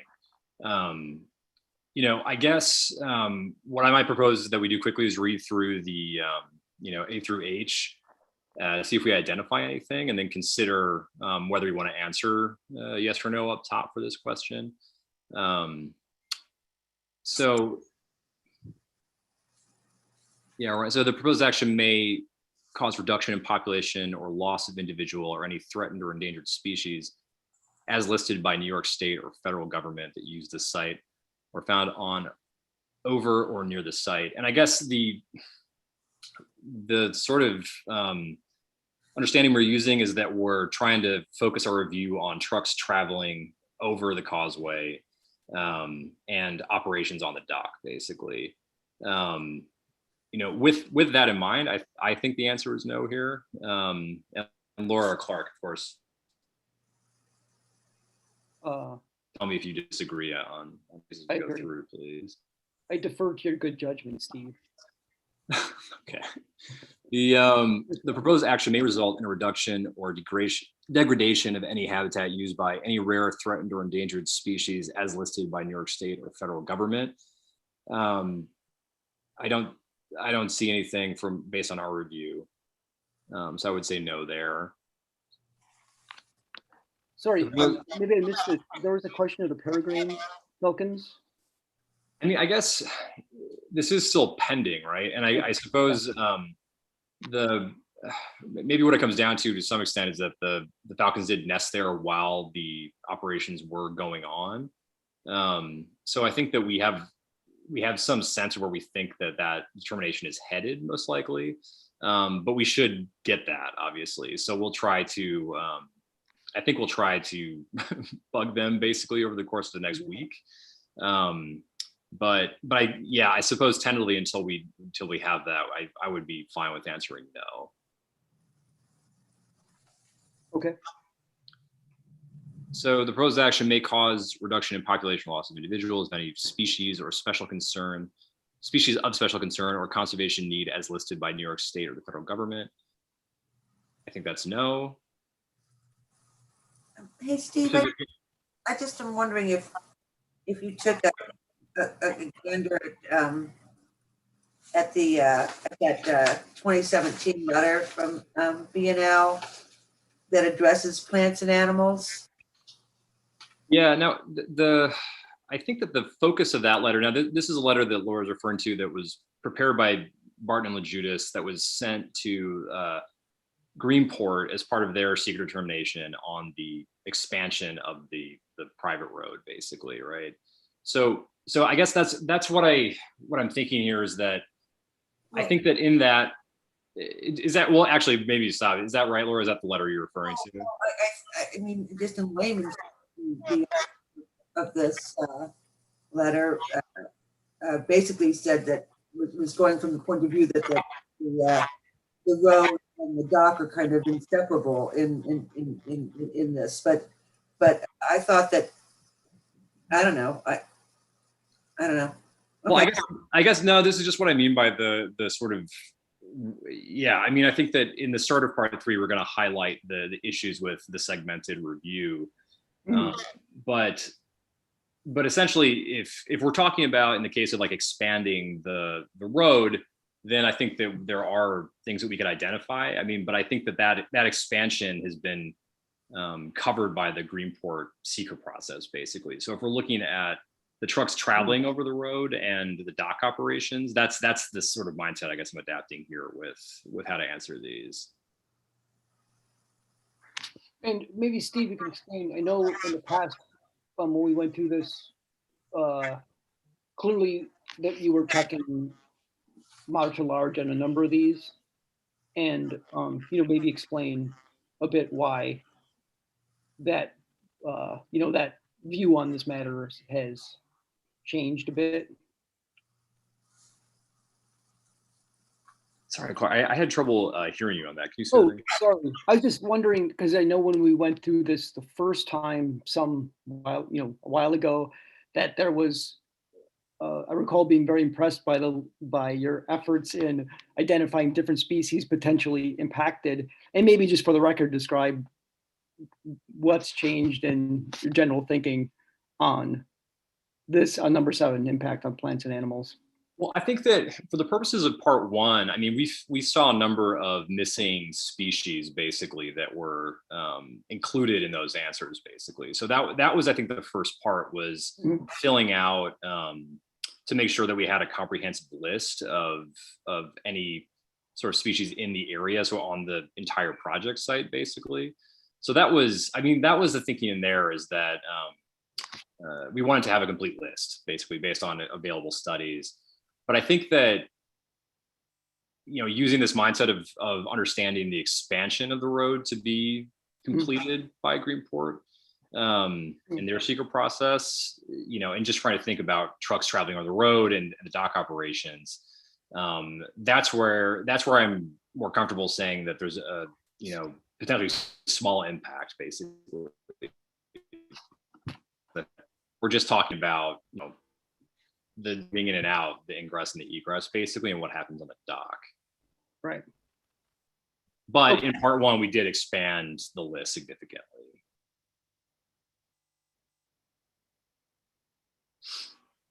Okay, I think that answers my question. Okay. So the proposed action may result in a reduction or degradation of any habitat used by any species of special concern, and conservation need is listed by New York State or the federal government. I mean, I think that's no as well. And can you go down, Ryan? I can't see here. The proposed action may diminish the capacity of a registered natural landmark to support the biological community it was established to protect.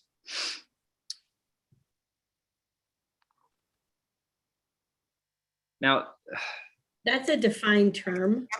that's what I was just going to ask. Yeah, can we? Do you happen to have that handy, Victoria? Let me see if I can find the list of natural landmarks.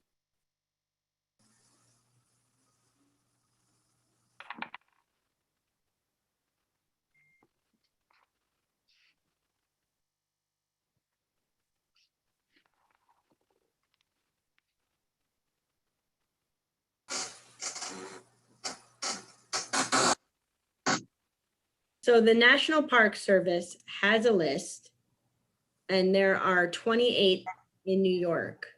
And so I'm gonna go to, there are none in Columbia County. Okay. So by default, it's not a national natural landmark. Right. Okay. So I mean, I I'll think share that's my fine. screen so you guys can see what I'm looking at.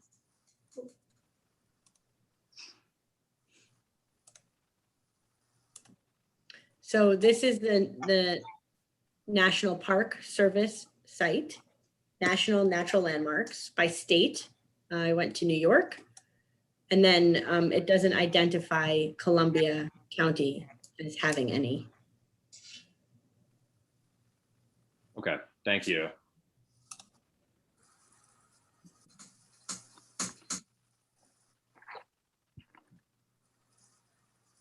So I think that's no for E. The proposed action may result in the removal of or ground disturbance in any portion of a designated significant natural community.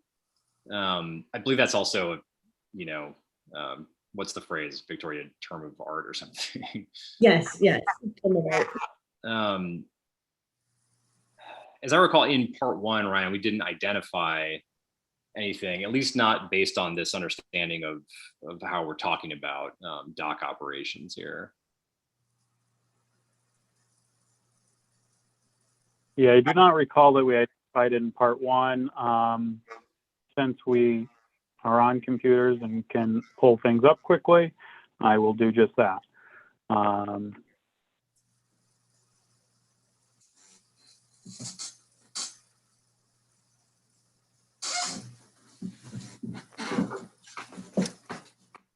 So the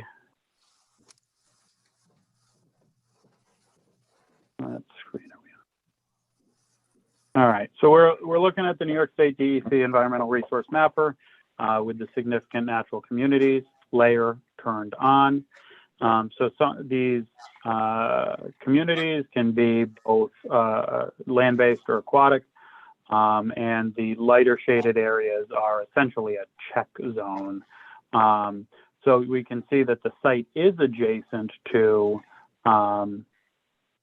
a significant, the Hudson River, which is a significant natural community. Community name is Tidal River. So the site of the proposed action and the road used for ingress and egress is within a check zone for those communities. But arguably the community is the Tidal River. So we would be looking essentially right along the shoreline for the dock parcel. So I mean, essentially, Sorry, just a quick question. Explain the pink versus the dark pink here. Yep. Significant natural community is the river? Yes, so the dark, can you, on your screen, does it come through as a dark pink and a light pink? Yes. Okay, so the dark pink is the significant natural community.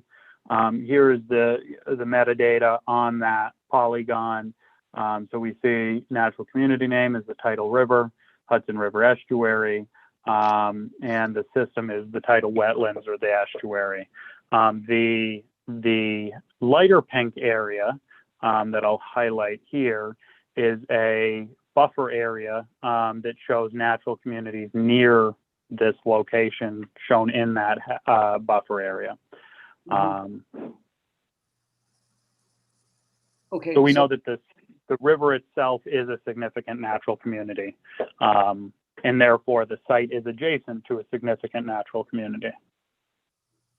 yeah, I mean, so I think that the answer there, I mean, if we're talking about, you know, essentially commencing commercial dock operations, would be moderate to large.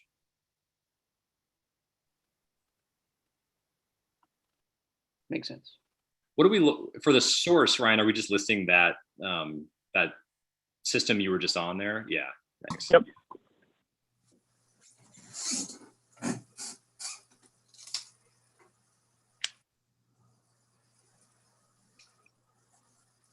Gee, so the proposed action may substantially interfere with the nesting, breeding, foraging, or overwintering habitat for the predominant species that occupy or use the project site. I mean, I think that we need the determination, right, on the falcons. I suppose we're expecting their recommendation to be that it's, small or no impact, but let's see if we can get this by next week, basically. Does calling them help, Stephen? Say that, should we call them, you said? Does calling them help? Certainly could, yeah. No, I think we should, I'll put that on my list just to give them a call. Okay.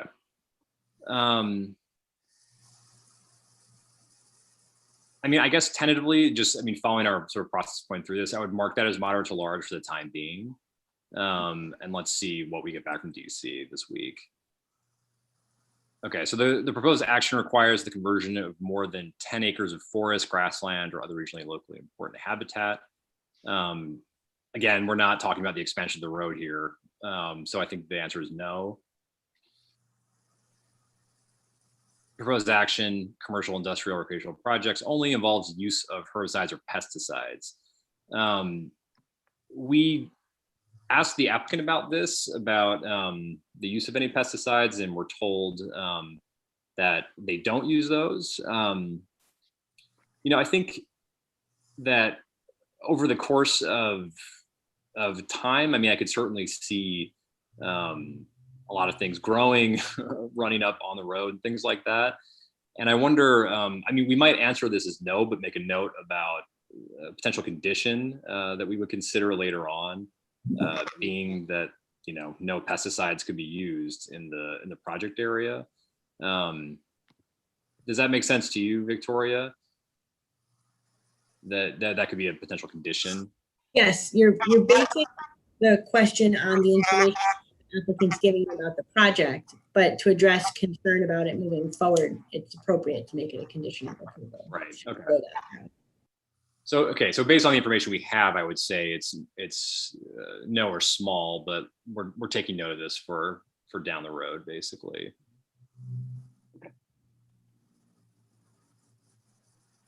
Based on this, I mean, I think that we answer the overall question is yes, and we speak directly in part 3 to G.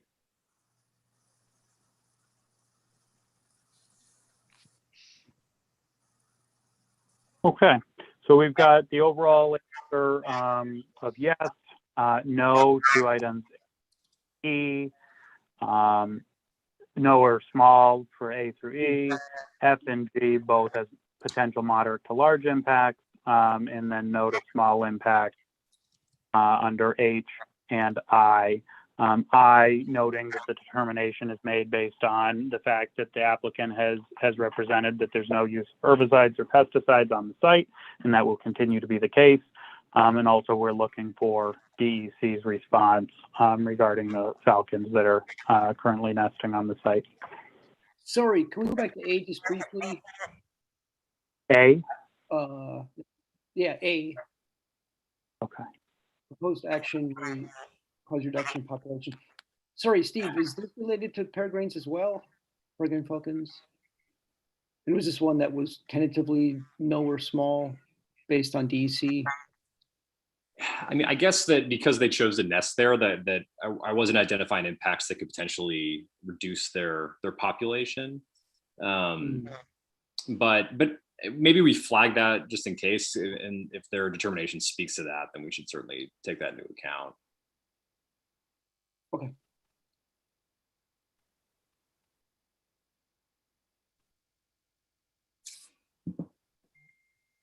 So wait, let me make a note about that.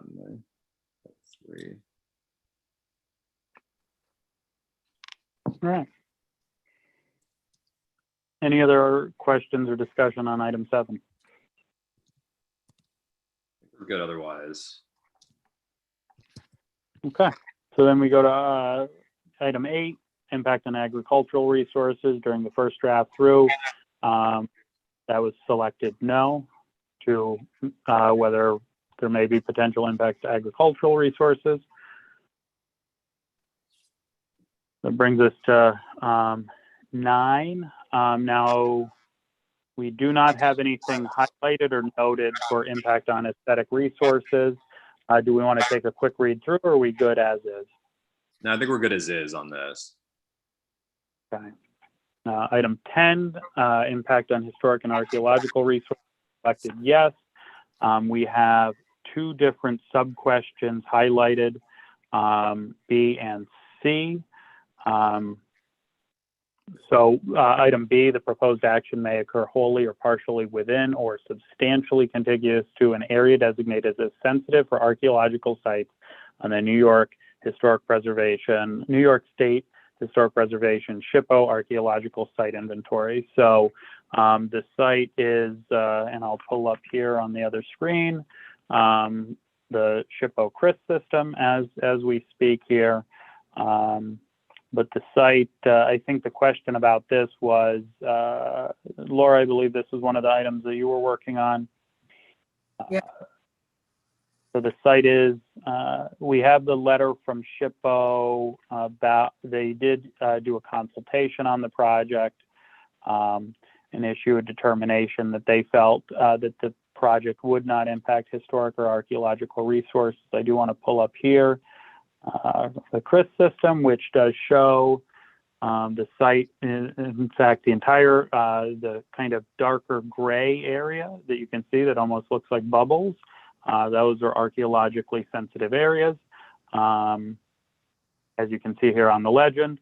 So the site is within an archaeologically sensitive area. And of course, you know, we know there's a number of other resources listed and eligible resources nearby, but I want to hop back over to the form now with that in mind. So I'm sorry, Ryan, could you go back and just point out those archaeological resources on the map?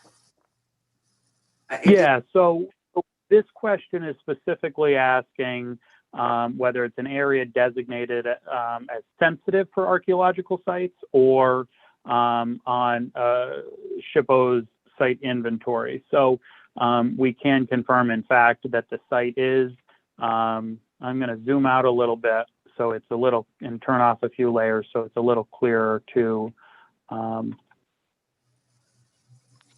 see. So the areas in gray that are hatched out in gray are archaeologically sensitive areas. So you can see essentially the majority of the city of Hudson is within an archaeologically sensitive area. Okay. Mm-hmm. And Right. So that's the first step is, are you within an archaeological sensitive area? So that's yes. And then the second part of the question is whether it'll be no or small impact. And so there you have to identify, you know, will there be an impact to those archaeological resources under the ground? And SHPO took a look at this and said no, but they're asking you to do your own analysis. What I would say here is that impacts to resources that are below ground generally have to do with disturbance of the ground.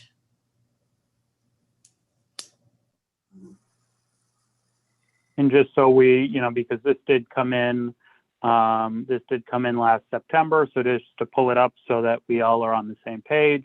So this is the consultation for the conditional use permit of the dock property. In it, they note that the storage building on site is eligible for listing on the state and national register. And concluding here, based on this review, our office has no concerns with potential impacts to historic resources resulting from continued use of the commercial Ryan, we're talking dock. archaeological right now, right? We are looking at historic and archaeological resources. That is correct. SHPO, you know, the consultation goes through the same agency. There's separate subgroups, divisions that look at historic versus archaeological resources. The applicant has consulted with SHPO, and this is the letter that they have provided. I know that letter, but right now we're dealing basically with the with B and C, right? And that has to do with the archaeological sites. And I'm sorry, Victoria, could you say again what you just said and explain what you just said?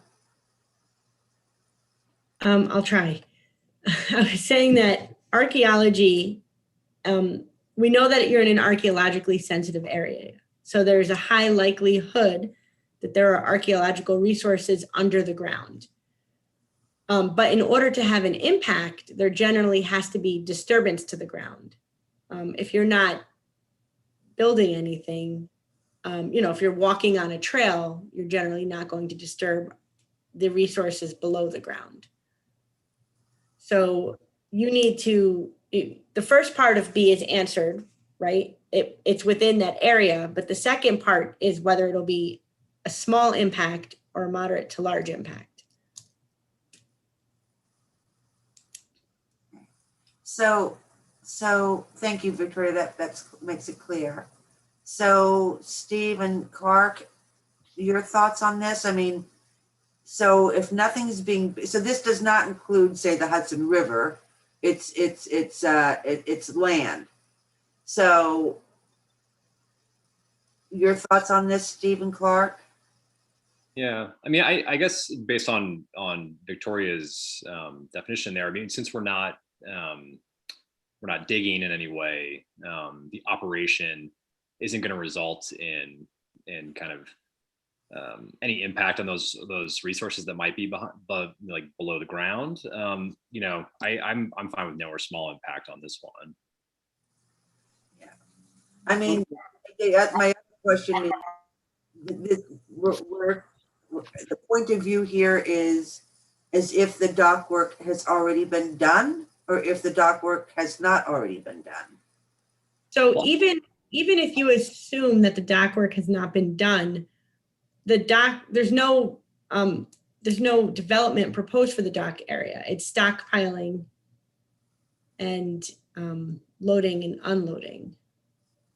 Right, like if this included building new structures and things like that on the dock site, then I would think that the potential for impact would be moderate to large, basically. But I guess because that's not part of what's being proposed here, then I think it's likely that it's not a big impact.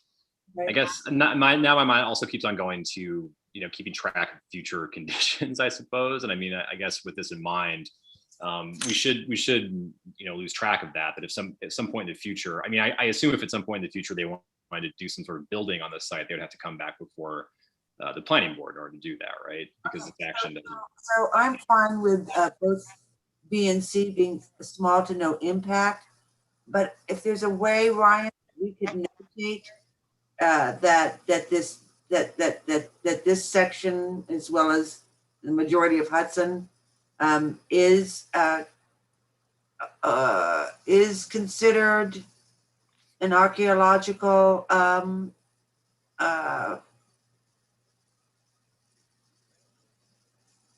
site.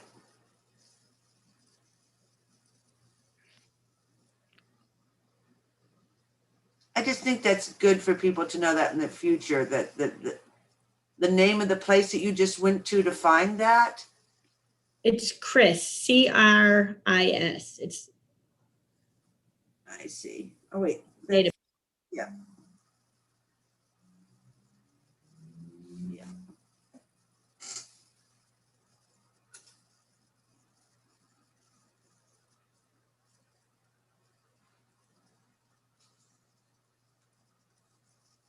Yeah, Chris is in here somewhere.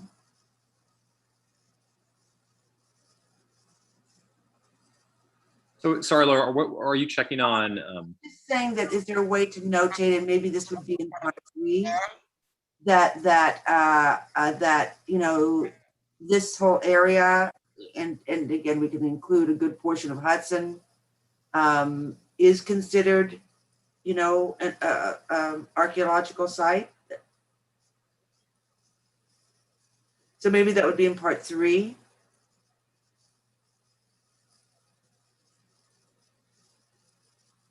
Right. Yeah. I mean, I guess because the sort of draft or outline we made for part three included like even answers or even questions where we answered no, we were still providing our kind of rationale there.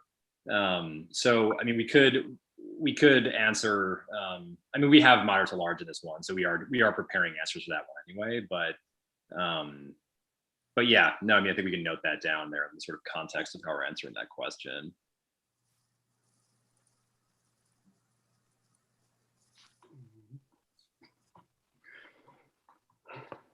Okay.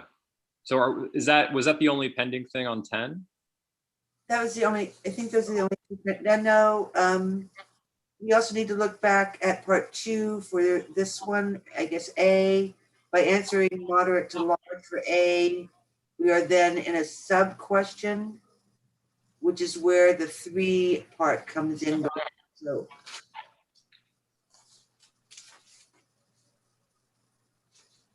So do you mean, are you thinking about answering differently for A, or are you just trying to keep track of what you want to speak to in 3? this is your note, Steve. Oh, wait. Oh, yeah, you're dealing with part, this was your note to me. Oh, I see. Yeah, I see. I said following is the one you marked as moderate to large. Currently, there's no answer entered for B and C. Both are highlighted. I believe in both cases, we're going to confirm something with SHPO listings. Right. Okay. So I think so I guess that's what we just did that basically. So I think that takes care of, yeah, that note. Okay.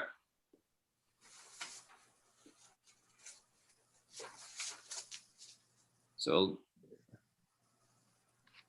are we on to 11 or is there anything else here? Mr. Chair, can I indulge you for a favor to take just a short break? I know in our in-person session, we got 5 minutes. I hope we could implement 5-minute break at the 2-hour mark. We're at 2:15 now. Fine, Clark. Fine. Okay, fine. Let's do that and come back at 8:22. Okay. 22, okay.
Right.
Ryan, are you back with us?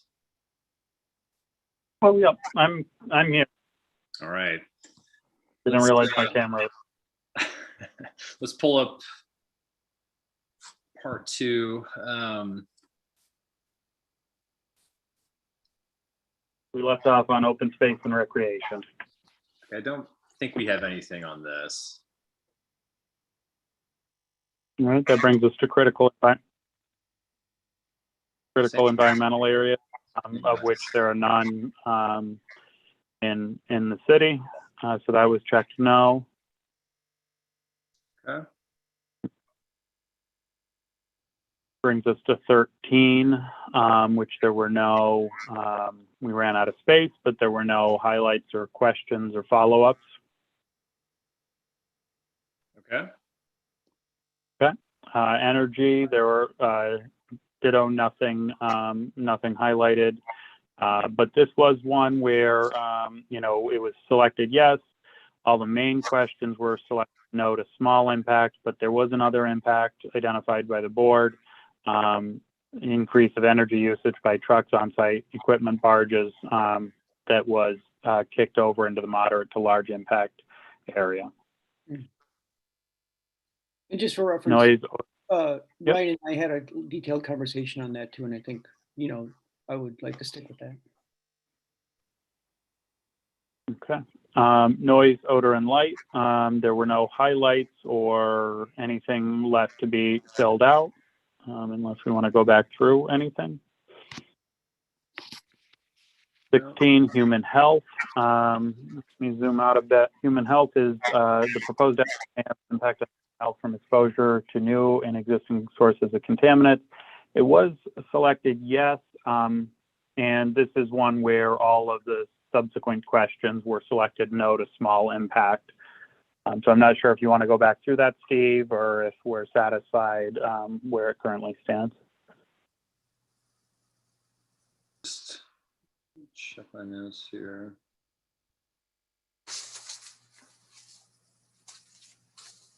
I think that, no, I mean, I think Teresa's fine with changing this to no, since we didn't identify anything in the process of reviewing the question. Okay, so we're going to change this to no. Yep, go ahead. Does this include things like dust and stuff? So we did look at dust under noise, odor, and light. We did look at that under there.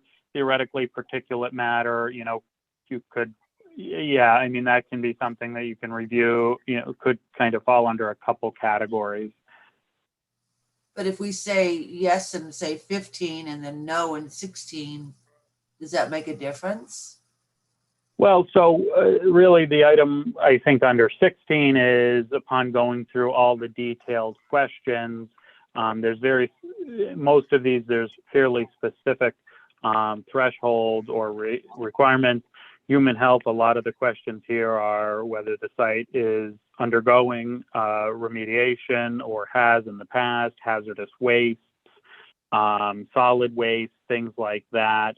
So I think really what it was, Laura, is after going through everything, none of those thresholds were hitting. And that's why they were all filled in as no to small impact. But we could go, you know, do a quick run through them and see if there's anything we want to identify in 16, if that's.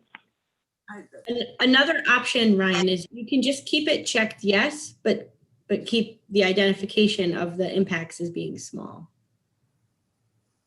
Of these particular impacts, and you know, enumerated under 16. Mm-hmm. Mm-hmm. But then wouldn't we need a description in the last box as sort of an open-ended issue that requires a yes? You wouldn't necessarily need one because something can be yes and then small. Or you could identify something under other impacts. Text, or it can, you know, if we read the question as it's posed under 16, the proposed action may have an impact to human health from exposure to new or existing sources of contaminants.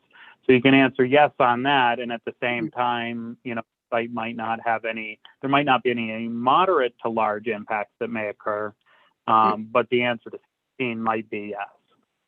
Okay. Yeah, I guess I'm fine with either way. I mean, I think I would I'll double check with Teresa basically, because this was her question, and just my notes from my conversation with her, it's a little bit unclear if she wanted to change this. Do we want to go back with all checked no for now, and you know, if whichever.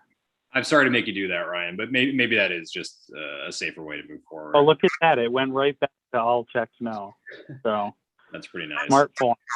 Can I ask a question? I mean, we're checking yes with all no's or no to small. Can you give an example of an issue, new or existing source of contaminants that might come into play in this situation that would necessitate a yes? I mean, we're kind of hedging our bets a bit, but I just started sort of out of curiosity, what might there be? Clark, in the specific, you know, A through L, it actually asks the very specific questions and gives the names of contaminants. Right. So, you know, these no answers seem appropriate to me.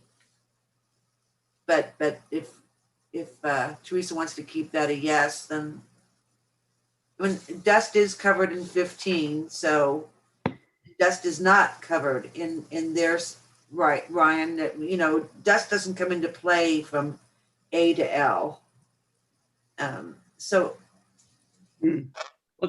let's just double check it with Teresa basically, because I think also we don't necessarily want to go back through things that we did discuss as a full board and change anything in case we miss something.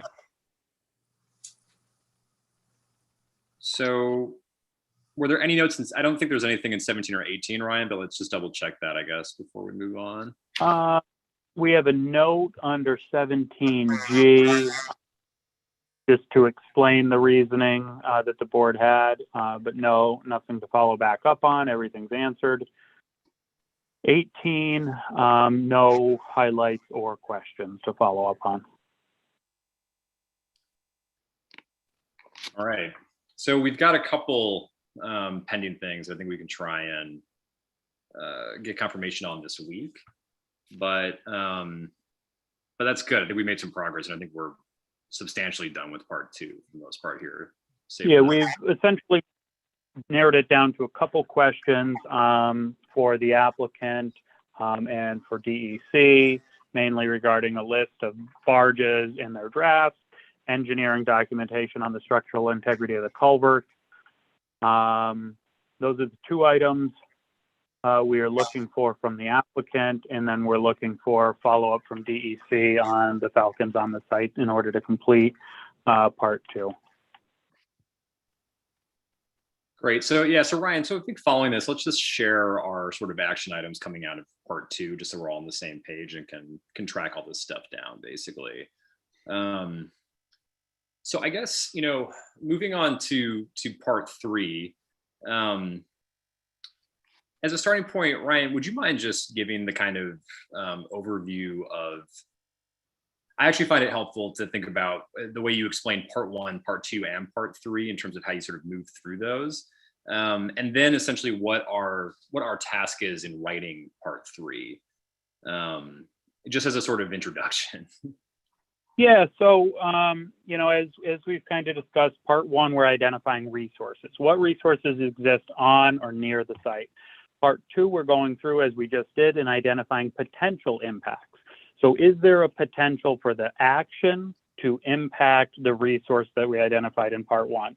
And then part 3 is kind of the backup to that. So any item that is checked moderate to large, the planning board as lead agency needs to go through and make a determination on whether that impact, so we've identified that there's a potential for an impact. Now we need to make a determination whether that rises to the level of significant and adverse.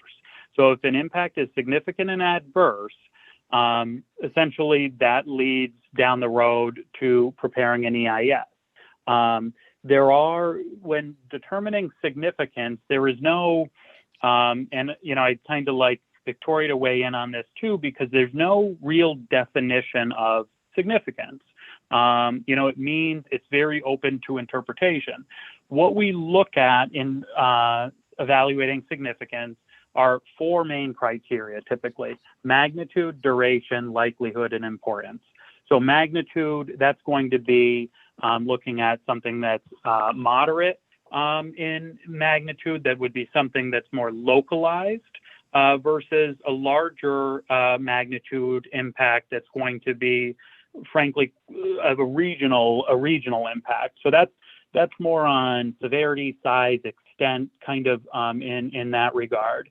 When we look at duration, things that we would, or categories we would look at is it a short-term construction impact? Is it a medium-term, long-term, or is it an irreversible impact?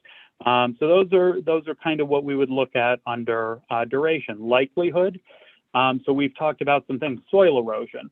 So there's a potential for soil erosion, but the likelihood of soil erosion occurring due to the slope of the land, the fact that it's vegetated and to remain vegetated, that impact becomes unlikely to occur for those reasons. And then lastly, we look at importance. And that really relates how people or resources will be impacted by the action. So that is, importance is something that's very subjective, and it kind of takes into account magnitude, duration, likelihood, the setting, the environmental setting, the cultural setting of the site, and the overall scale of the project. So those are all items that we kind of look at when evaluating or determining significance. And what kind of makes it tricky is the same impact on one project may be significant and adverse. And on another project, that same exact impact or potential for impact may not rise to the level of significant and adverse.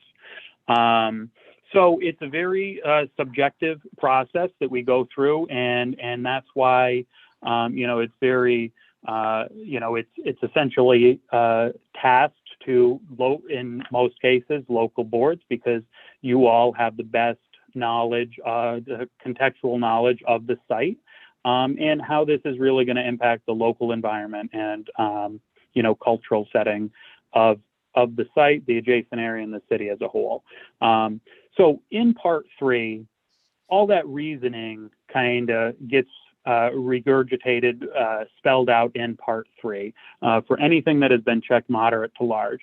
And ultimately, at the end, whether it's done item by item, the board as lead agency will need to make a determination whether there is a potential for a significant adverse impact to the environment under a certain criterion, or whether there's not going to be a significant adverse impact. So, and both of those, both of those need to occur, significant and adverse. Part 3 is also where you take into account any type of mitigation that the applicant may have already included into the scope of it. For example, we've talked about dust. We just talked about dust. The applicant, as part of the dock operations conditional use permit and the seeker review that we are doing, they have proposed to repave the main laydown area at the dock site. So that's going to eliminate ponding, sediment accumulation, so that it's easier to control dust, things like that. So those are mitigation measures that the applicant has proposed to incorporate, limiting times of trucking activity compared to the 7 to 7, 12 hours a day, 7 days a week in the city code. Those are mitigation measures that can be considered in part 3. And what that might do is something that was significant and adverse, or could be significant and adverse due to those mitigations that the applicant has proposed as part of the action, that now decreases to a level that is not significant and adverse. So that's everything that needs to, part 3 is where it all comes together. But, I don't know if Victoria has any words of wisdom on determining significance as well, as she wants to share. I mean, your explanation was very thorough and textbook. Magnitude, importance, and context. And that's really what it comes down to. So you have to be able to justify, why this impact in this community with this particular set of facts is going to be significant or not significant. Is that what you mean by context? Right, yes. So a 200-unit apartment building in New York City might not have any impact, but a 200-unit apartment building in City of Hudson might have impacts.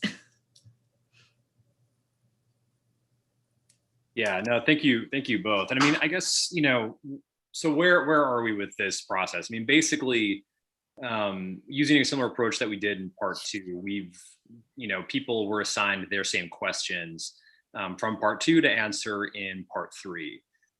So the questions where we've answered no at the top, essentially that's a pretty straightforward question to answer in part 3. We're just going to go through and say what our reasoning was for answering that way. For anything where we've identified, moderate to large impacts, and we've identified a significant number of them throughout part 2, that's what we're now in the process of doing, is drafting our reasoning, essentially, and laying out the, in those categories as described by both Ryan and Victoria. So, and identifying, taking the additional step where you have the potential large impacts of whether the project has mitigated those impacts. So, for example, we know that they're located near historic resources. Has there been any mitigation to lessen the impact? When we went through Verizon, we knew that there was the potential for a large visual impact, and the board discussed whether stealthing mitigated that impact. So Right. identification of a potential large impact, and then that next step of has it been mitigated? So, so in essence, I think what we have now are kind of rough drafts of, I'm pretty sure every answer where we've identified, moderate to large impacts, basically. And I think I think the next step kind of coming out of this meeting is for us to work with Ryan and Victoria to review those and ensure that that our answers are fitting into the right kind of criteria for how we answer part 3, basically, because it is I think that we possess that knowledge as people that live here, but we also want to make sure that we're answering correctly in what is a technical document, basically. So essentially, I mean, I think coming out of this meeting, we want to, I'm compiling all the answers into one outline that I can share with both of you. And then I think we want to be able to essentially, by Tuesday, if possible, because we're thinking about adding this as a agenda item at our standing planning board meeting next week, is to review part 3. And in doing so, I think that would allow us to, make a determination, or a negative or positive declaration, basically. So that's kind of our goal coming out of this meeting. And I wanted to give, both Laura and Clark an opportunity, I suppose, just having worked through initial drafts here to ask any questions while we're here in the workshop, and open that up for discussion. And then I think try and just come out of this with a plan for how we can move through the next week to get our drafted part 3 done, basically. Because I guess, as I said at the beginning, I think we are trying to make up for a little bit of lost time since we weren't able to work on this in June. I guess my only comment, or a comment anyway, is a number of my questions were answered as we went through part 2. So that is a good thing, and I guess needs no further discussion. We started off the top with that concern, and it seems to be that concern carried through many of the questions, including the whole notion of including the causeway and the private road. So I think I'm good. I mean, I think this is very helpful in giving direction for part 3 to finalize those narratives.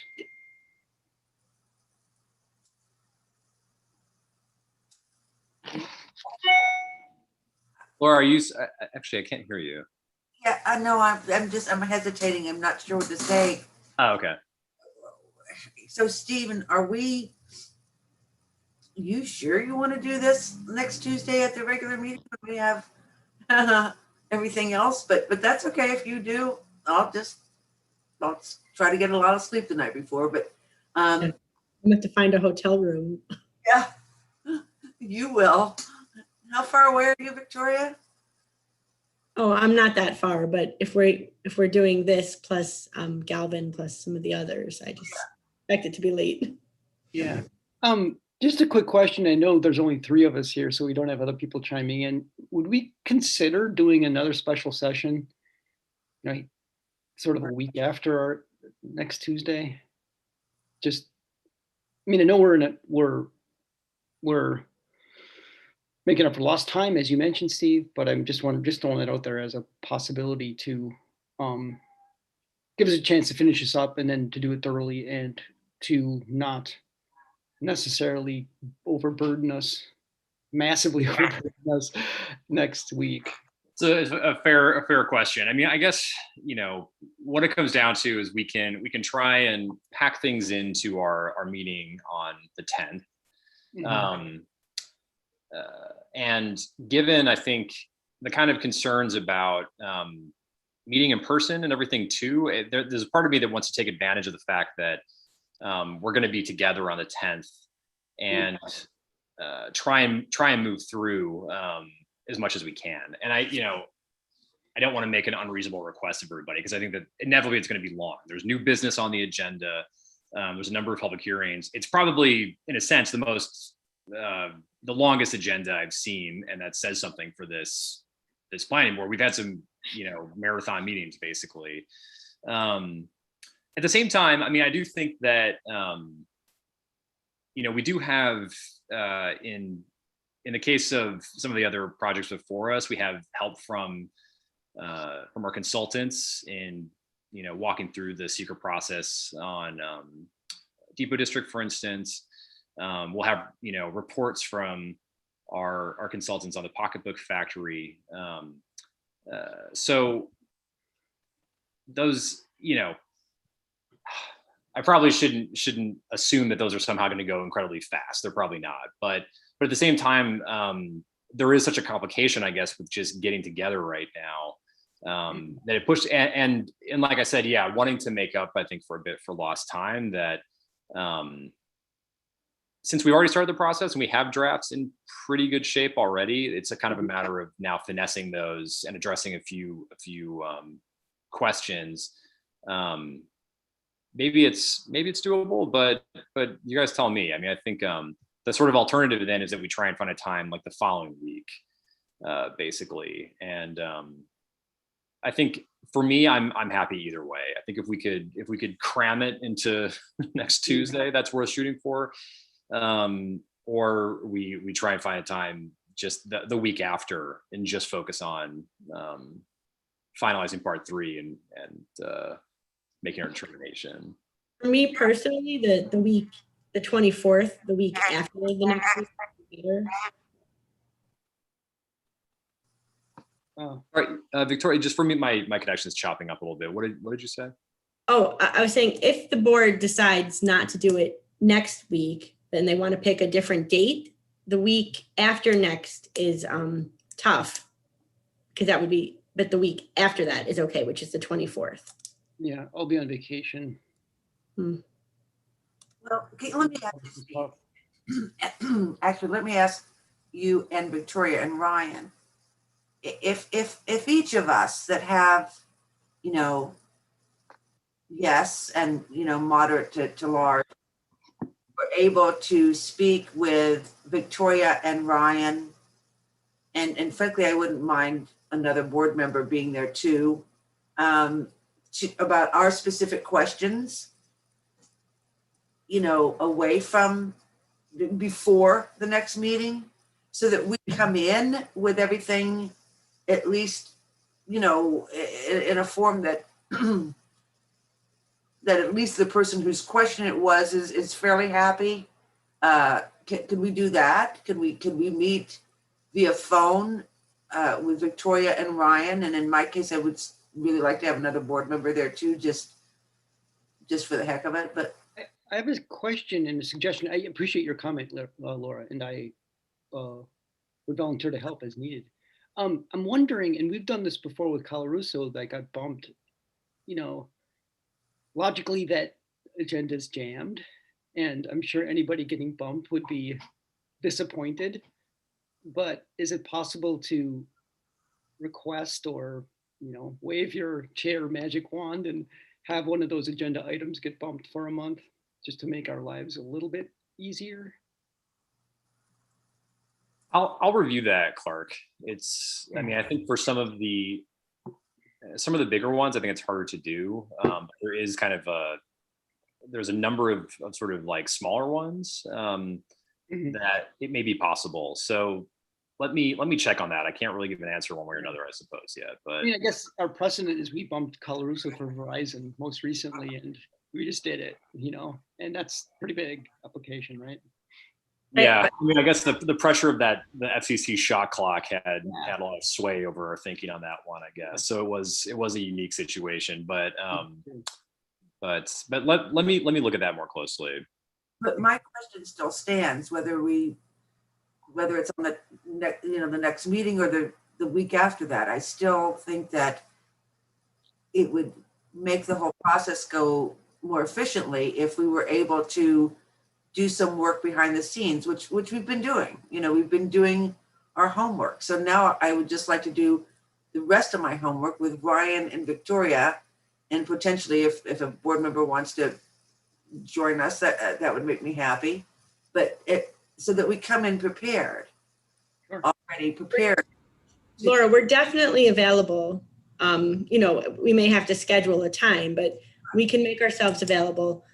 But it would be helpful for Ryan and I to have everyone's sort of final draft so that we can format it into the appropriate document. Yeah, and I think what would be good is to take that consolidated draft, format it.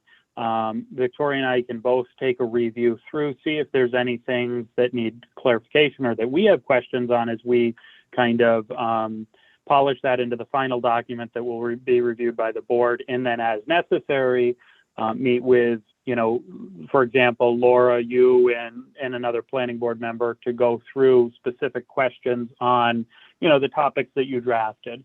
And, you know, there might be other sections that really don't require a meeting, but we can focus, we can familiarize ourselves, get, you know, make some modifications, and then also come prepared, ready to discuss some specific questions that you have as the drafter and that we have as the reviewer.